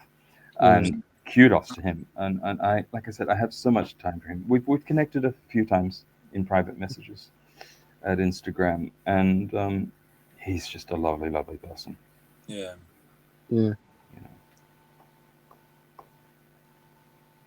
And so is Fraser. Fraser Grew, who was involved in the making of the documentary. I've connected with him quite a lot, and he's a Kiwi, which is a bonus in my life. I love Kiwi people, but he's a lovely person too. So I've garnered some really nice associations and friendships as a result of my time with the Wiggles, and that's something that I appreciate and I'm grateful for. Nick, do you have any questions? I think it's been a while since you've asked one. Yeah. Me? So, I Um, like one of the this might be related to like Greg and how I started singing. Greg was one of my main inspirations on singing. yeah. It's interesting, like the amount of Wiggles fans that have reached out to me and that are now musicians and pursuing their dream through music, and it's either through Greg or someone in the Wiggles or whatever. Do you know Tyler Armstrong? Oh yeah, Yeah. Have you heard his band Scorched Waves? I have. Yes, I have. Oh, I have. they're wonderful. And I've only known Tyler probably for about 3 years, I guess. But I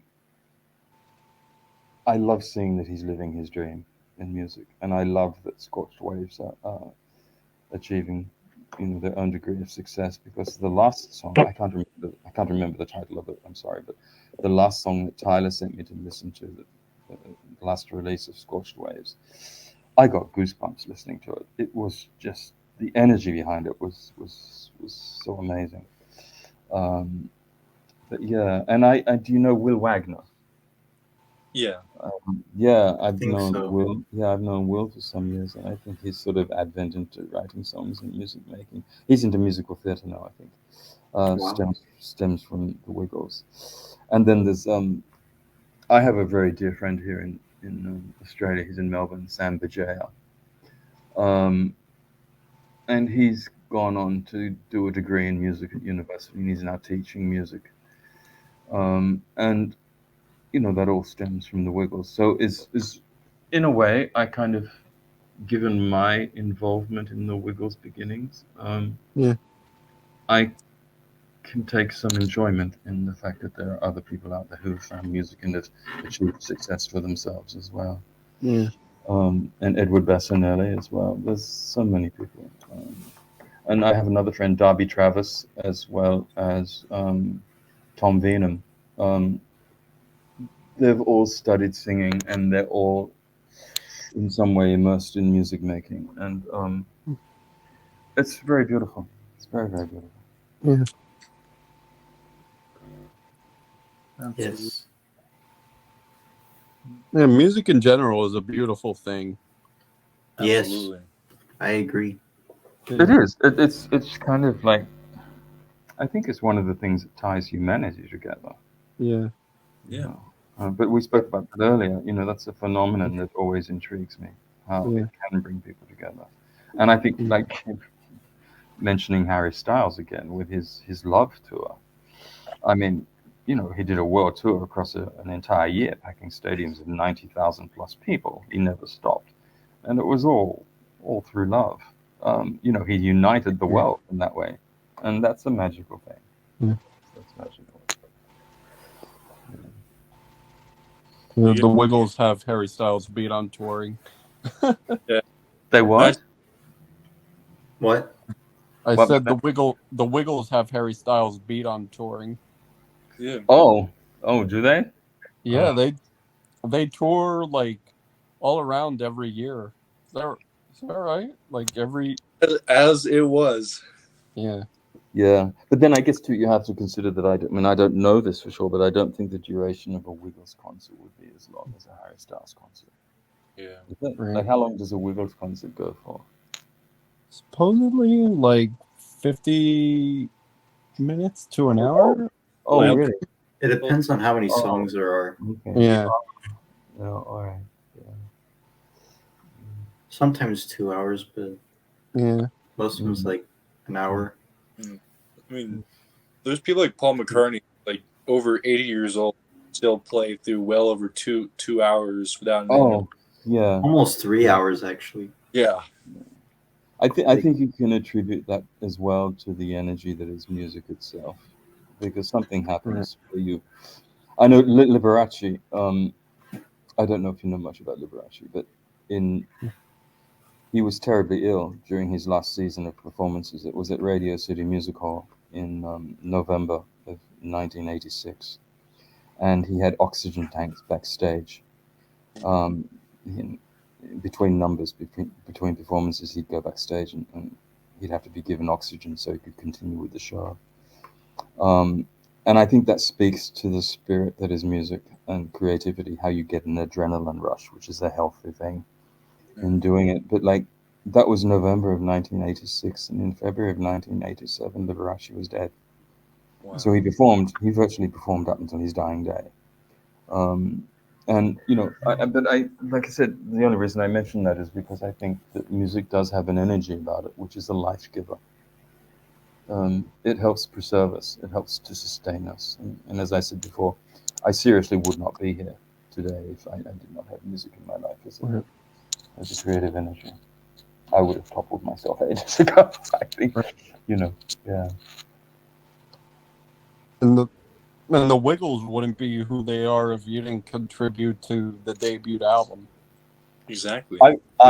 I won't say that, but I think, well, I probably have said it anyway. But I mean, I won't. I don't think it's for me to say, but it's a fair assessment. Yeah. Very much so. But like I said, and I've said several times already, the acknowledgement I get from people like yourselves and from Wiggles fans is incredibly heartwarming.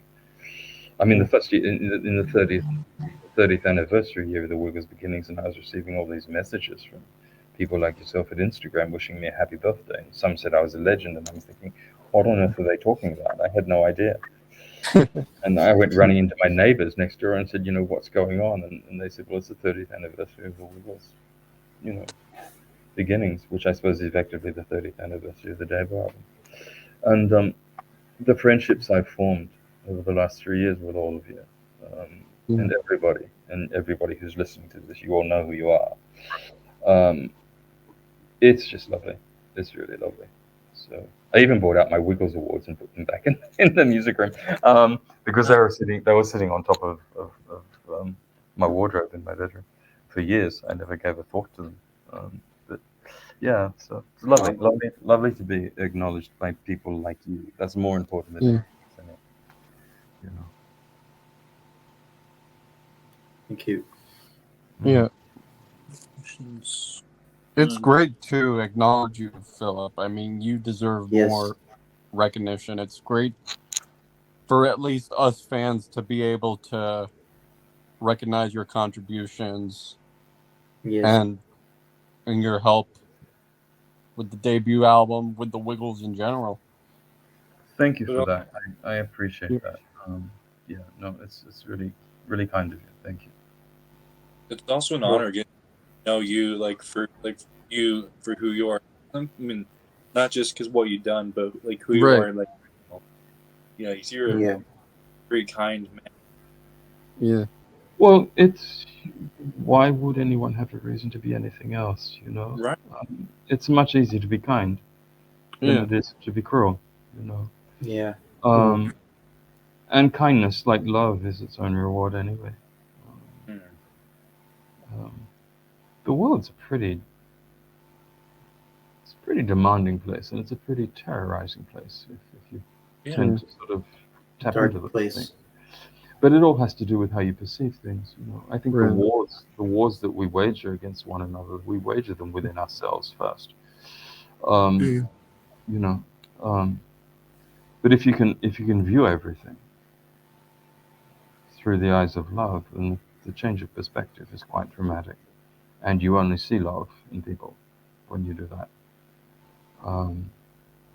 And I believe that is probably what Christ would want us all to do, to see each other and to see the world as he saw it, even though he was persecuted. But that takes a certain degree of courage and a certain degree of compassion. They're much the same thing.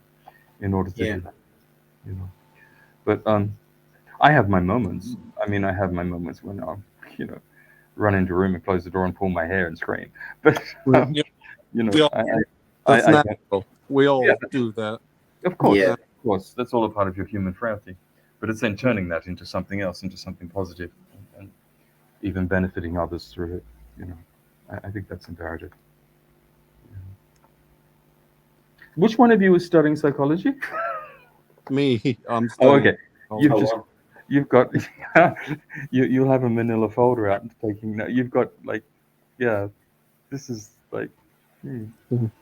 He studies psychology and comes out with undies memes.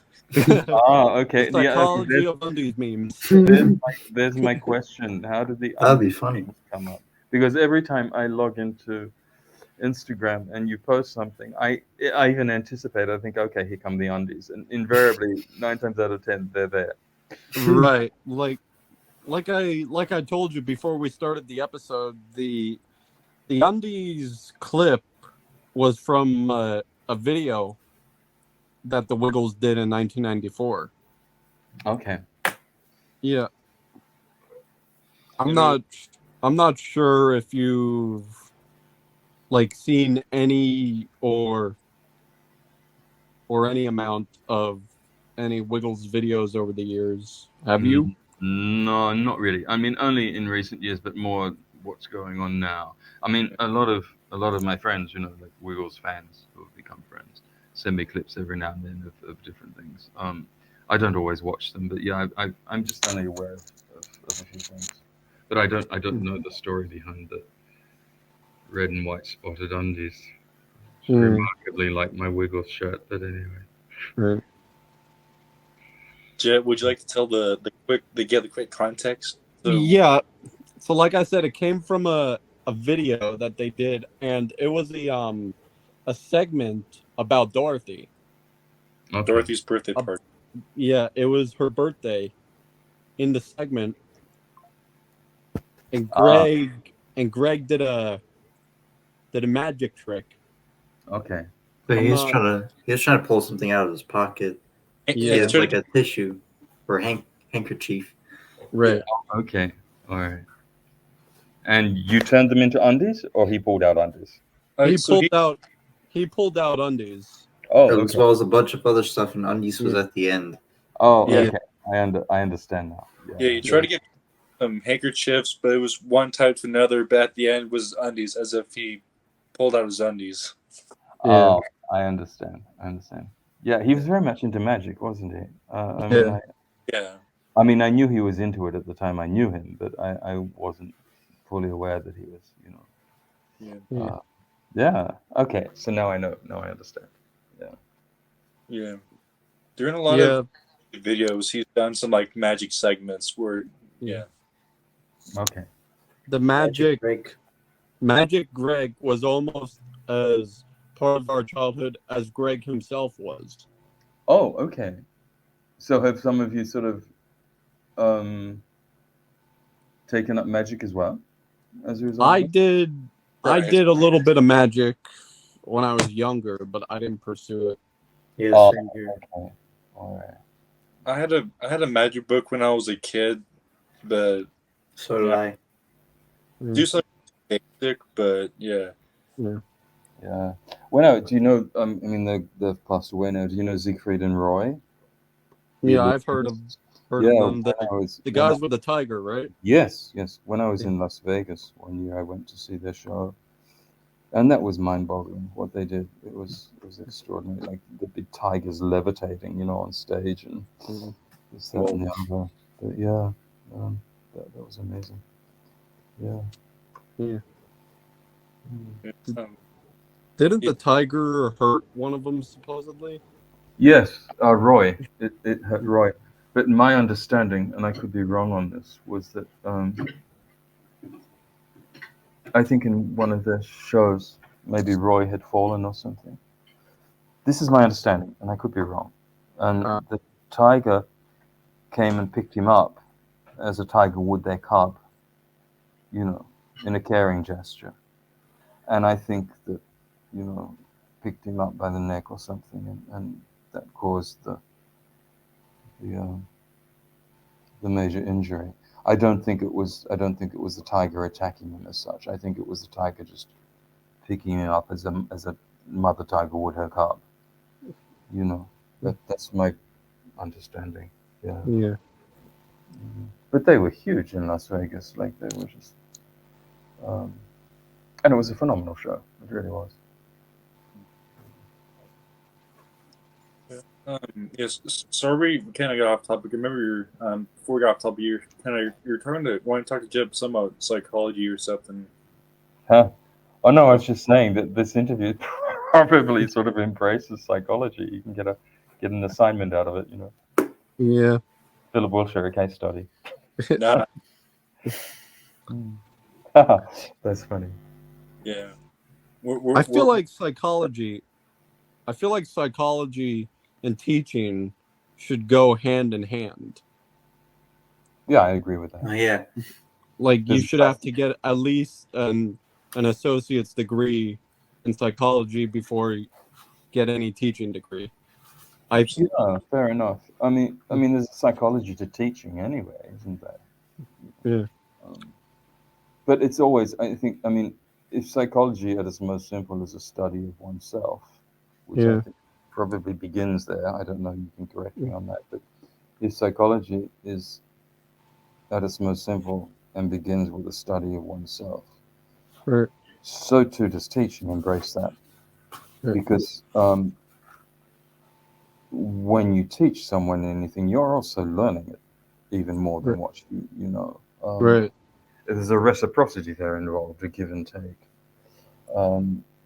So yeah, I agree with you. I think that's Yeah. might not be so Especially easy. in early childhood teaching, it would help to know like the psychology of children.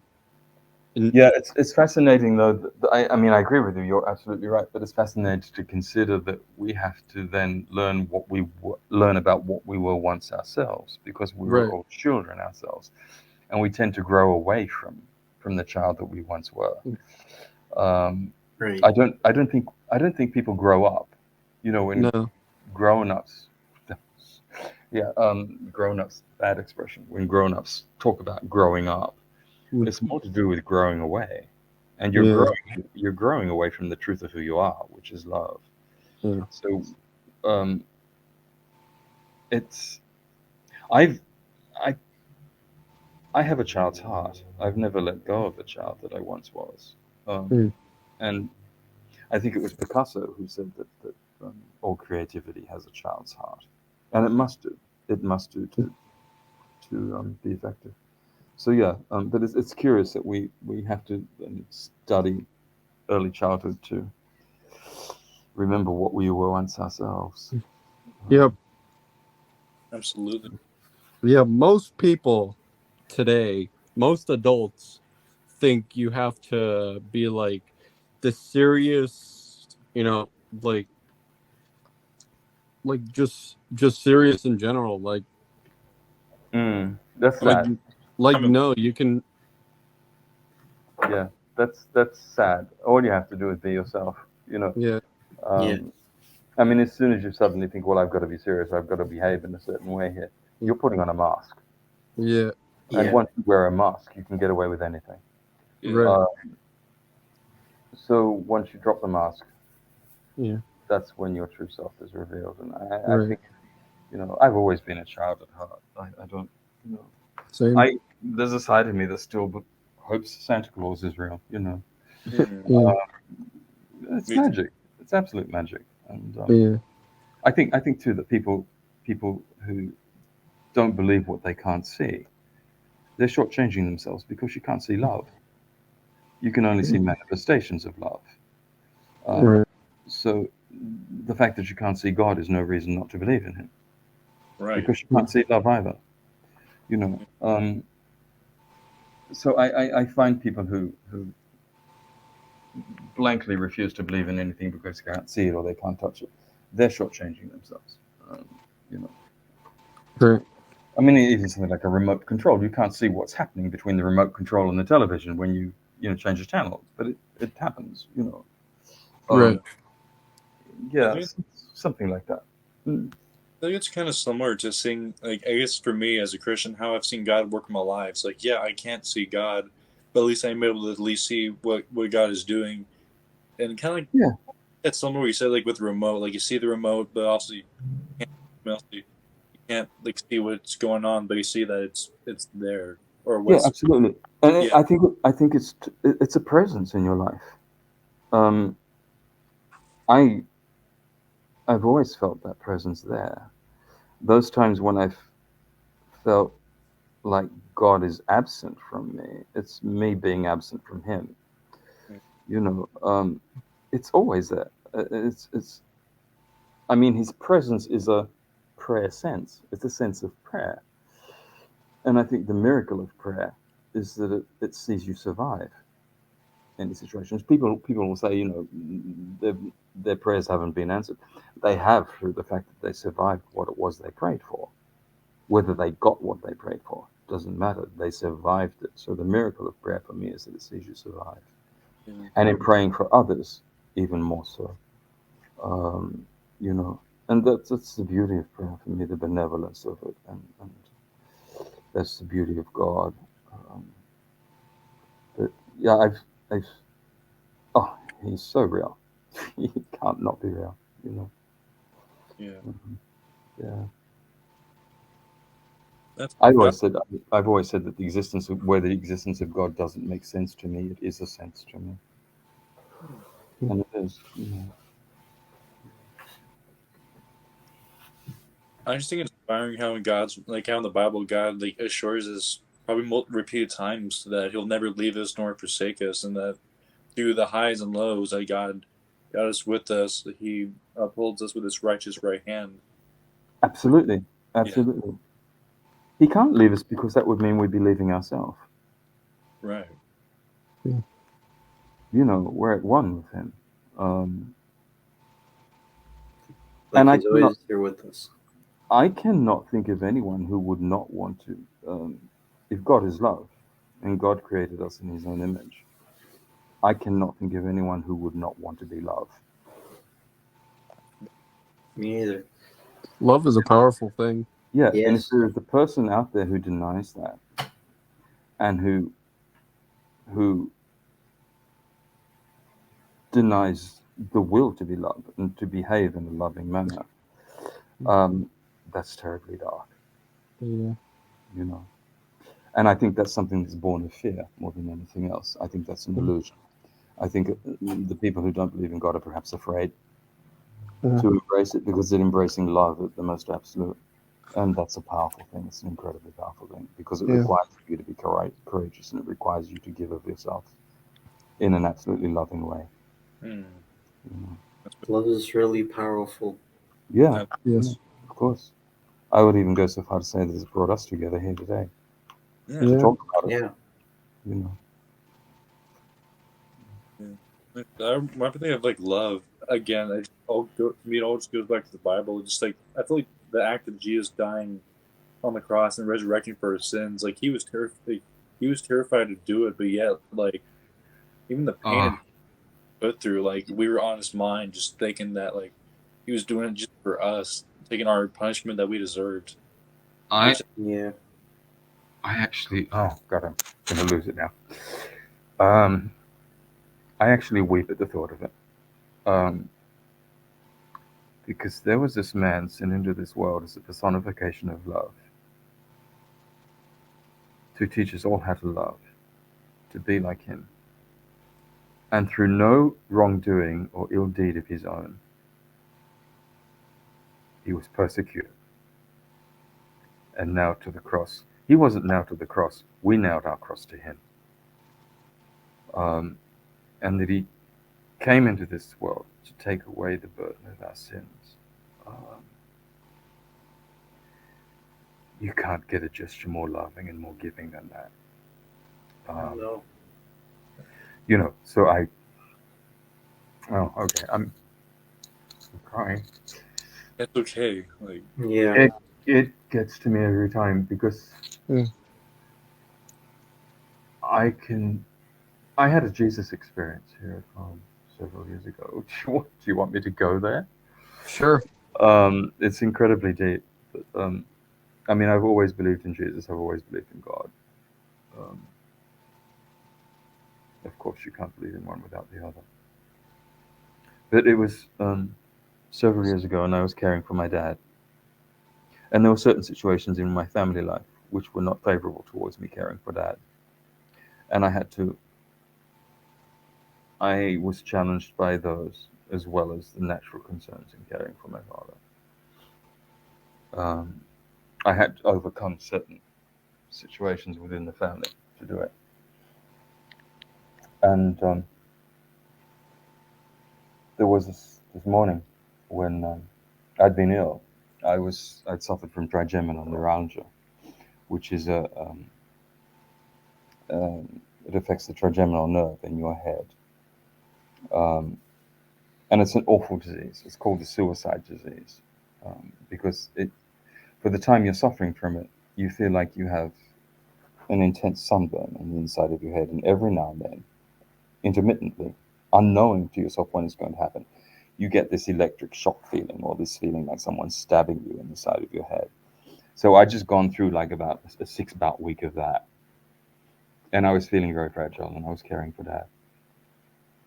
And I had painkillers that I'd been using for the trigeminal neuralgia. And this particular morning, I decided to do some vacuuming. So I bent down to plug the vacuum cleaner into the wall, and I put my back out. And I thought, oh, what next? And the moment that happened, not that I would, and I'm stressing this, not that I would ever take my life, I thought to myself, if I wanted a way out, I've got it here now. I've got the painkillers, and there's a bottle of wine in the fridge. I can do it. Not that I would do it. Right. But the instant I had that thought, even less than that instant, that thought was taken away from me. It was lifted from me, from within. This warmth overcame me, and the feeling of it, as instant as it was, you couldn't measure it time-wise. It was so immediate that thought was lifted from me. Where you couldn't measure it time-wise, it felt like an eternity as well. It was vast, and the first thing I said to myself in a whisper was Jesus. And that wasn't to blaspheme, that was to acknowledge his presence, because I knew at that moment Jesus had lifted that thought from me. And he lifted that thought from me because I had to continue on caring for my father. And from that day on, everything has been Jesus with me. I can't read books on music now. I can't read books on anything unless it's devotional, unless it's to do with Jesus. The first book I read from that moment on was a book on the Shroud of Turin. And I read, without actually reading the Bible, which I should have taken up first, I read books about Jesus, about his life, about his life. And there'd been no turning back. And from that day, everything took on a different perspective. If I looked at a tree, I could see Jesus' face in the tree because I saw the branches lifting up to heavens, forming the letter Y. So I saw Yeshua. When I heard birds singing, they were singing to the glory of God. So it brought that change about me, and it's never left me. And where I have moments when I think to myself, I would love to experience his presence in my life again, come back, Jesus, do it again, be here with me. And it doesn't happen. I'm foolish because it is happening all the time. He's with me all the time, and he's with you every time, all the time, So that was my major Jesus experience, and it is very real to me. Absolutely. But like I said, I've never really contemplated suicide. I would never do it. But like when the thought occurs to you, as it occurred to me that time, because I'd really was at the end of my, tether. I didn't know how to continue on caring for Dad alone, getting no help from anybody except paid workers who would come in to help. I didn't know how to continue caring for Dad and dealing with my back being out and the trigeminal neuralgia and everything else that went along with it. But Jesus lifting that thought from me showed me that I could do it, and I did it. And I was right there to the end of Dad's life. And I have to say, the last couple of days of Dad's life in hospital, Dad and I never really got on when I was growing up. But we became the best of friends when I was growing up. The last couple of days of his life in hospital, I would tell him I love him all the time. I'd whisper the Lord's Prayer into his ear. Sometimes I whispered it 7 times into his ear because 7 is God's number, as we said before. And there was one time when I leant over to him and I said, I love you. And he replied back, and I love you. It was the fact that he put "and" there that resonated for me. And it was something I'd wanted to hear him say all my life. And he finally said it. But where it was my father, my dad, saying it, it felt like it was coming through him from my Father in heaven. It felt like it was God speaking through my dad to tell me that I'd done well in caring for my father, in saying, and I love you. It was my father speaking, but that was not the vibration I got from it. The vibration I got from it was of God. And that's been the most strengthening thing, so yeah. So yeah, that's my Jesus experience, and he's absolutely everything. Um, everything to me in my life. That was beautiful. Thank you for sharing. Yeah, that Thank you. was really Well, pretty. It was touching. Yeah. thank you for listening, because I know it's probably not an easy thing to listen to. Yeah, it's fine. But it's rather Yeah. nice to have this opportunity to open my heart that way. Yeah. You know, um, I think everybody Mm. should do that from time to time. Yeah. What I've learned about seeking the presence, like seeking God's presence, is if we just get in a place, we open our heart to God, we surrender what we need to surrender to Him. Like if we seek Him, just wait on the Lord, just like seek Him, just worship and praise. And also that's part of fasting. We can feel God's presence when God Yeah, which exactly. I mean, when you just said open your heart to Him, again, why would anyone not want to open their heart to someone who was an open heart in how they lived their life? I mean, his ministry was what, for 3 years? Look at the enormous impact that's had on the world. oh yeah. Um, it's, you know, um, and I can't imagine what it would be like to actually physically see him. I mean, face to face or something. I can not imagine a presence more beautiful, like in physical form either. Um, I mean, the radiance of it would bring you to your knees. It must do. Um, and all it has to do with love is with love, nothing else, just love, pure love. And I don't know why Yeah. humankind, vests their faith in cruelty so often and become human cruel. Um, because loving one another is the easiest thing you can do. You know. Yeah. I thought about it is I feel like we were saying having, like someone I guess not like how could someone like not like choose love? I feel like what I've seen, I'm sure probably all of us have. We've probably seen people where that like I guess they didn't have the best example of love where all they've seen was cruelty or sadness or something not positive. So I feel like that, I have an idea why. Um, there are only two states that you can subscribe to in life. One is love, and I mean absolute love, unconditional love, love of Christ.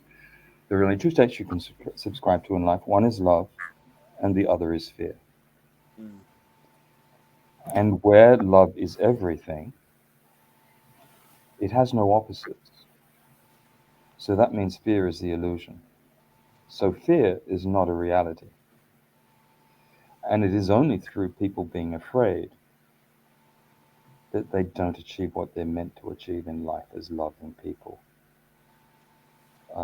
It goes back. It goes back to the conversation between Christ and Nicodemus, um, where he talks about being born again and being of the Spirit. Um, there's only love, and I have this sneaking suspicion that perhaps God, love, who is God, created fear, created the illusion of fear, that we should know Him. That through being confronted with those fears in our lives that we're meant to overcome and that we're meant to transcend, ultimately we arrive at love, which is everything God is, and everything we should be, and everything life is. That's my idea of it anyway. Amen. man. Yeah, I think so. I feel like the only I don't know if positive fear is the right word. Just talk about like fear of the Lord. It's just like I guess fear with like reverence, but also like yeah. But I feel like on that like the Bible, God says, "For God has not given us a spirit of fear," which I some that Yeah, I really Yeah. apply to my We- life. Yeah, we do that to ourselves. It's like even just with thinking. I mean, you're not your thoughts. That's why you have that expression, the thought suddenly occurred to me.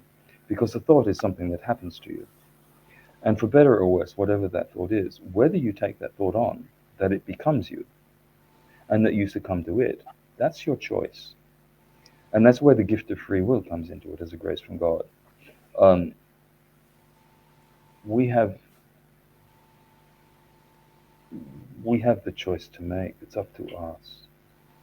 And if you choose to live in fear, then you're choosing to live within an illusion, which is not recognized by the light of love. Yeah. Because if you held everything up to the light of love, you'd see it transparently, and you'd see that it's not as real as you think it is.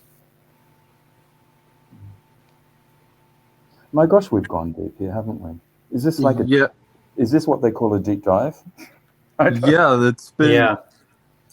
I we've see kind of- the recording time, and we've been going 2 for hours, 2 for hours 2 and hours and 10 minutes. 10 minutes and almost 11 seconds.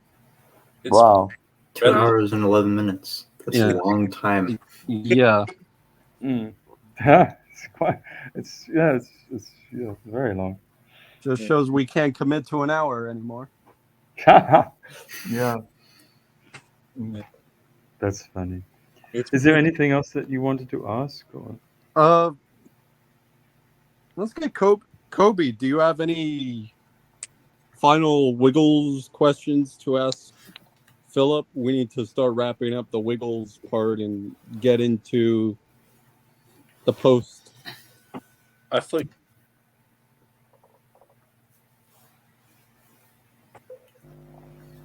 What were you saying, David? I feel like we kind of been going like kind of back and forth like between like post Wiggles and some during Wiggles. So yeah. So Kobe, do you have any questions for Phillip or no? Is your mic? No, it looks like your mic's on. Huh.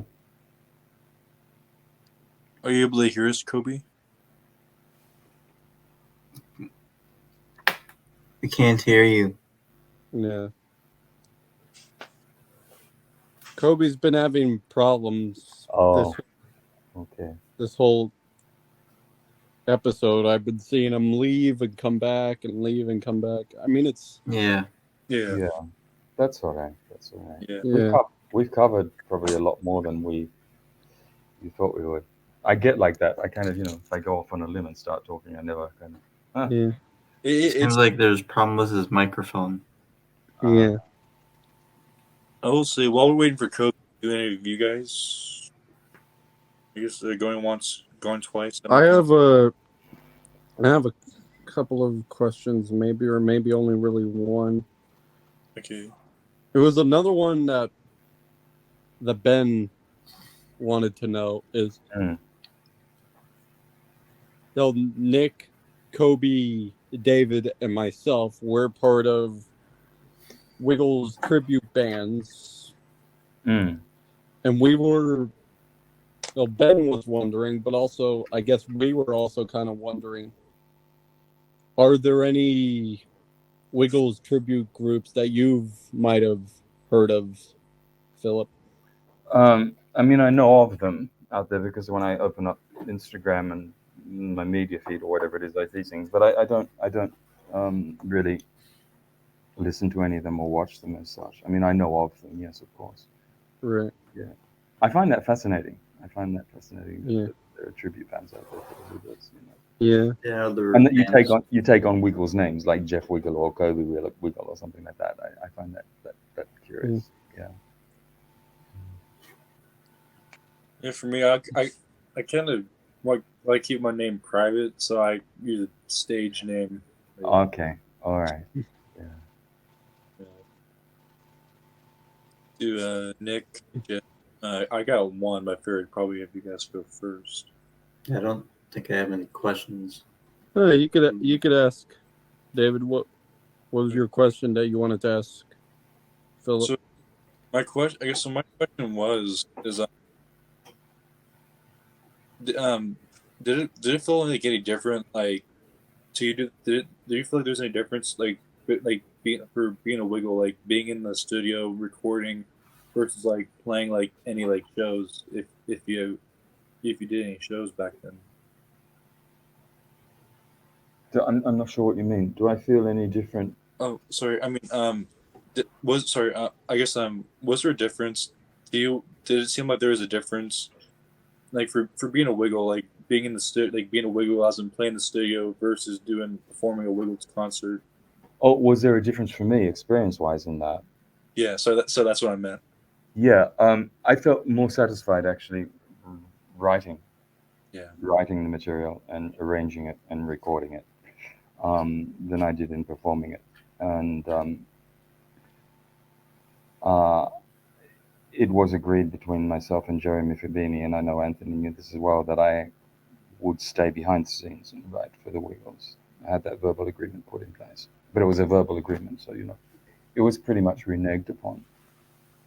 But that would have satisfied me a lot. I would have enjoyed that, just writing for them behind the scenes. Nothing would have been more pleasurable than to sort of write lullabies or something like that, or any sort of quirky poem or song for a child. And I did that. Like I said, I did that for Here Comes the Song. So there is that difference there. There's the difference for me in creating. But I mean, if I'm to look at myself as a pianist, and even with the work I'm doing, playing for end-of-life patients in palliative care, it's much the same for me. The energy there in that type of music and doing what I was intrinsically probably born to do, and in writing, that's much the same. But performing, I don't think I would have survived as a Wiggle, as a performer. I really probably would have given myself 2 years and thought, no, this is not really me. Whereas it would have been me writing for them. There's that difference, yes. Yeah. Yeah. And so I have one last one that came to mind real quick. I feel like we probably talked about it a little bit, but so obviously when Greg Murray and Anthony studied the early childhood course, I know that there's different things like learning psychology and teaching and also music. How does this is probably a question you'd probably know is that how does like music like come into play for the early childhood psychology and learning? How does music come into play? I'm not sure what you mean. I mean like how they had like how like during their course how they're learning about early childhood, how like there's certain parts where they had like music classes. Oh, well, I mean, I think, I don't remember if studying early childhood music was obligatory for every student. I think it was a choice that they take up. I could be wrong in that. I can't remember. Um, but I think the thing about early childhood music and what it does, it creates for the young child, even for the baby, an awareness of sound, an awareness of beat, which they're exposed to anyway in utero through their mother's heartbeat. And then when you extend that further, as a child grows, say, to 5 years of age or whatever, or even older, then you incorporate movement to it, and through action songs and things like that, and dalcros. Like, if you can get a child to respond to music, to a phrase of music, more importantly than to responding to the beat of music. But if you can get a child to, say, extend their arms as might a ballet dancer, or to do something with their body that is in keeping with the contours of a phrase of music, with the length of the phrase, then you're achieving something incredibly sensory and highly attuned. Um, the awareness that music is something other than a means towards enjoyment, but it can become an entire philosophy of life for you. Oh, wow. It's hard to explain. But on the debut album, many people have asked me why Archie's theme appears twice, and I don't know why there were no liner notes written for the debut album. And I have to say that where I've seen in some stories, in articles here and there, that there was a 40-page thesis submitted with the debut album to the ABC. I'm unaware of any such thesis being written. I don't think anything like that was submitted to the ABC. And if there was a thesis that had been written on the debut album, then surely I would have been a contributor to it, since I was the major contributor to the debut album. So that aside, I don't know why there were no liner notes that were written for the album, because the reason Archie's theme appears twice on the album is that bracket, which is Archie's theme, The Halls of Montezuma, and Archie's theme again. Those three pieces were designed for movement, to music, to have the children go from, like in an early childhood setting, to have the child go from skipping to Archie's theme into a march, as The Halls of Montezuma, and then to go back to skipping again.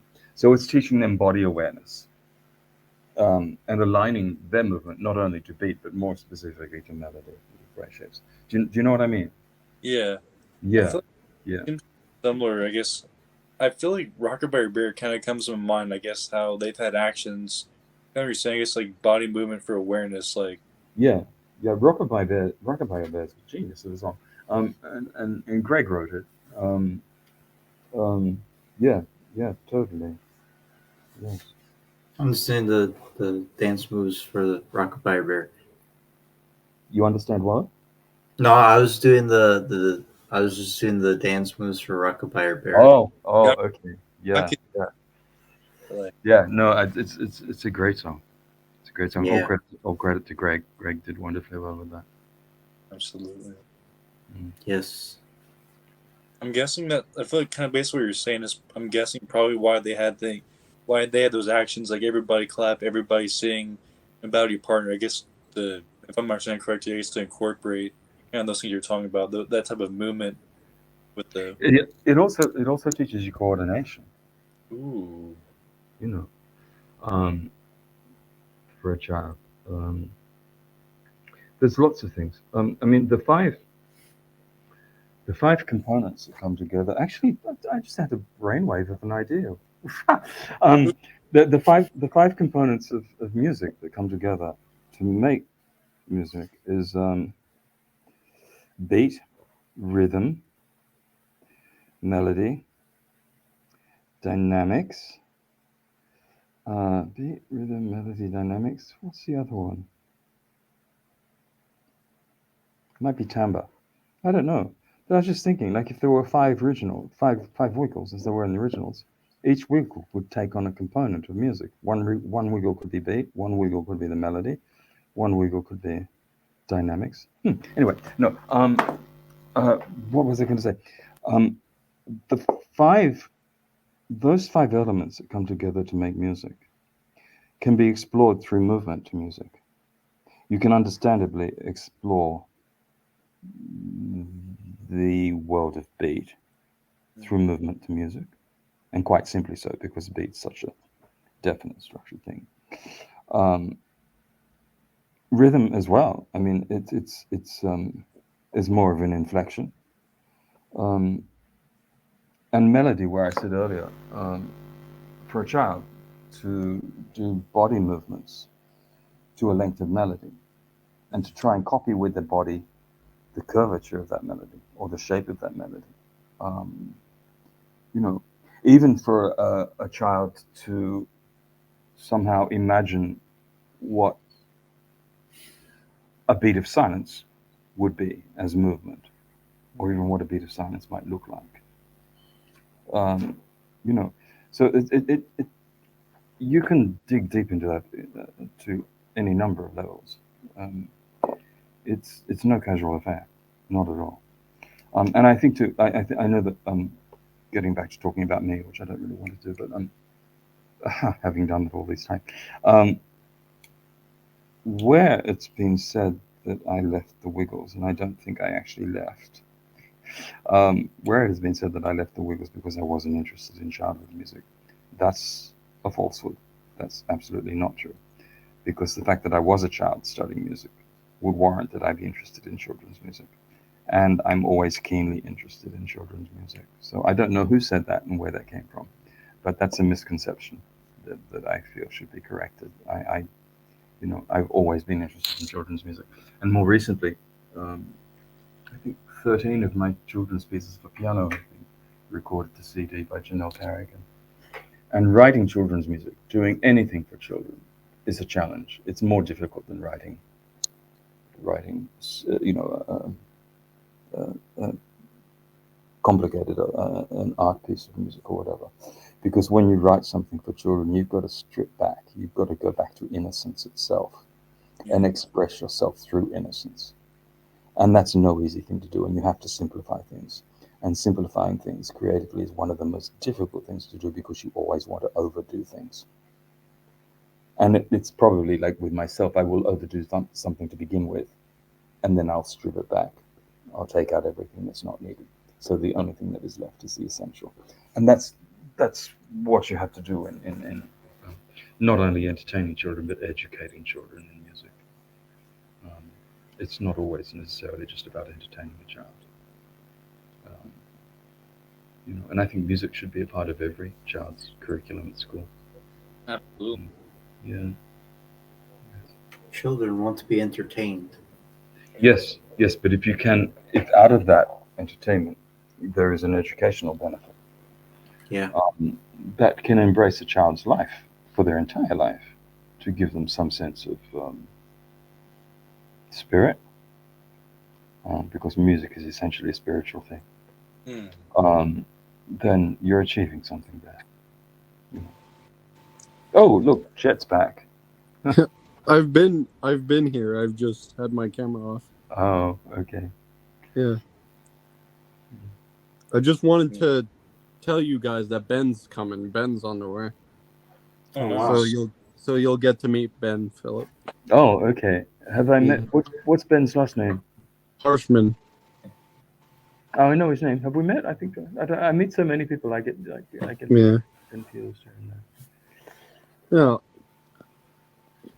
I mean, it's like all of us. I mean, you've met us, you've talked to us, but until today, we've never really all actually spoken. Right. Yeah. It's a wonderful experience. Yeah. It's lovely. It's something really. I consider you all my friends. Thank you. And I don't look on myself as anything special at all. So it's lovely to have this one-to-one experience with you and to learn about you as well. What makes you tick. Yeah. Because that's important. That's important. Yes. It's more important given that you're so young. It's more important for me to know what makes you tick and what your aspirations are in life and your hopes and dreams. Right. Because I've lived mine pretty much. Right. And you've got a whole lifetime ahead of you to achieve all these extraordinary. Yeah. And don't let anyone stop you from achieving them either. Never. Thank you.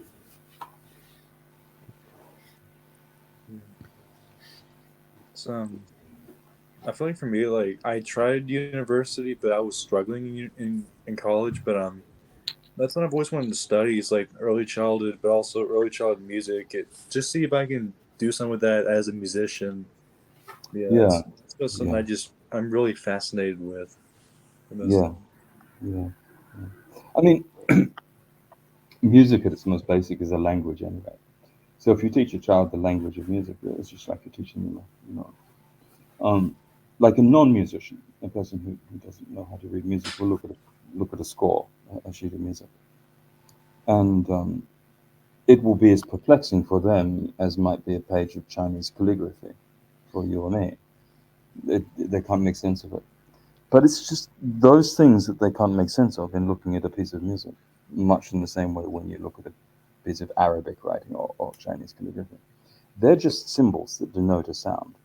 And once you understand or you learn what those symbols represent, you have a language there to communicate with and to inflect. And it's an incredibly nurturing thing. So at its most basic, music is a language. I'm not saying it's a universal language, because different people have different tastes. And I recognize more than anything that what I do and what I have done might not resonate with some people. It might not mean anything to some people, and that is perfectly fine with me.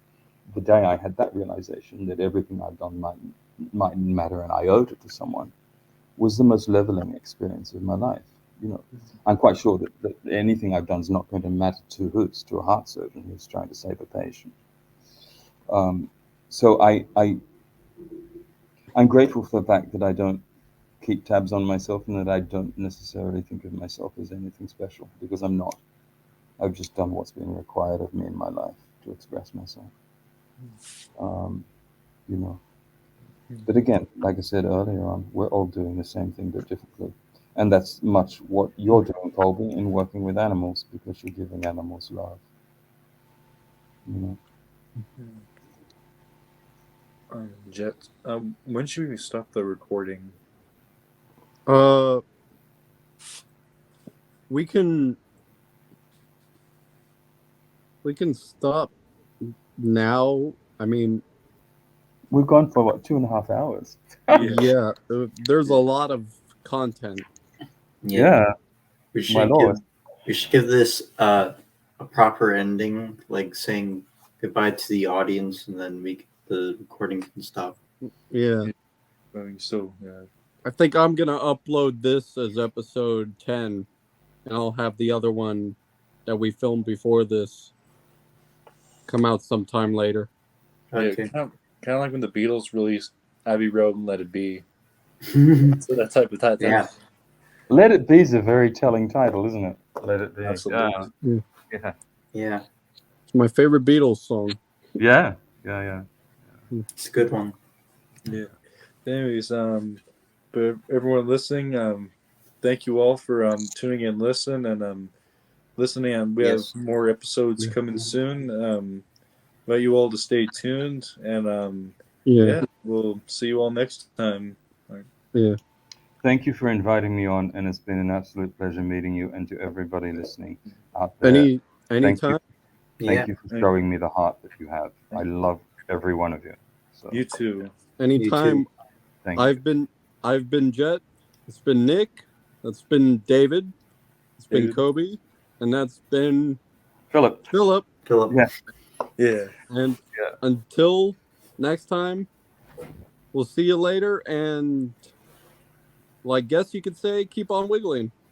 No, not me. My wiggle wobble.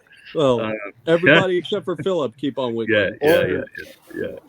God bless you all. God bless you all. Yeah. Yeah, keep on being kind to others. Probably something we all could agree on. Philip too, is keep on being kind. Keep just love one another, and Absolutely. It takes no energy to do that. You know, it's good. Yeah. Yes. No, God bless you. Thank you again. It's been an absolute pleasure. Of course. Anytime. Anytime. Yes.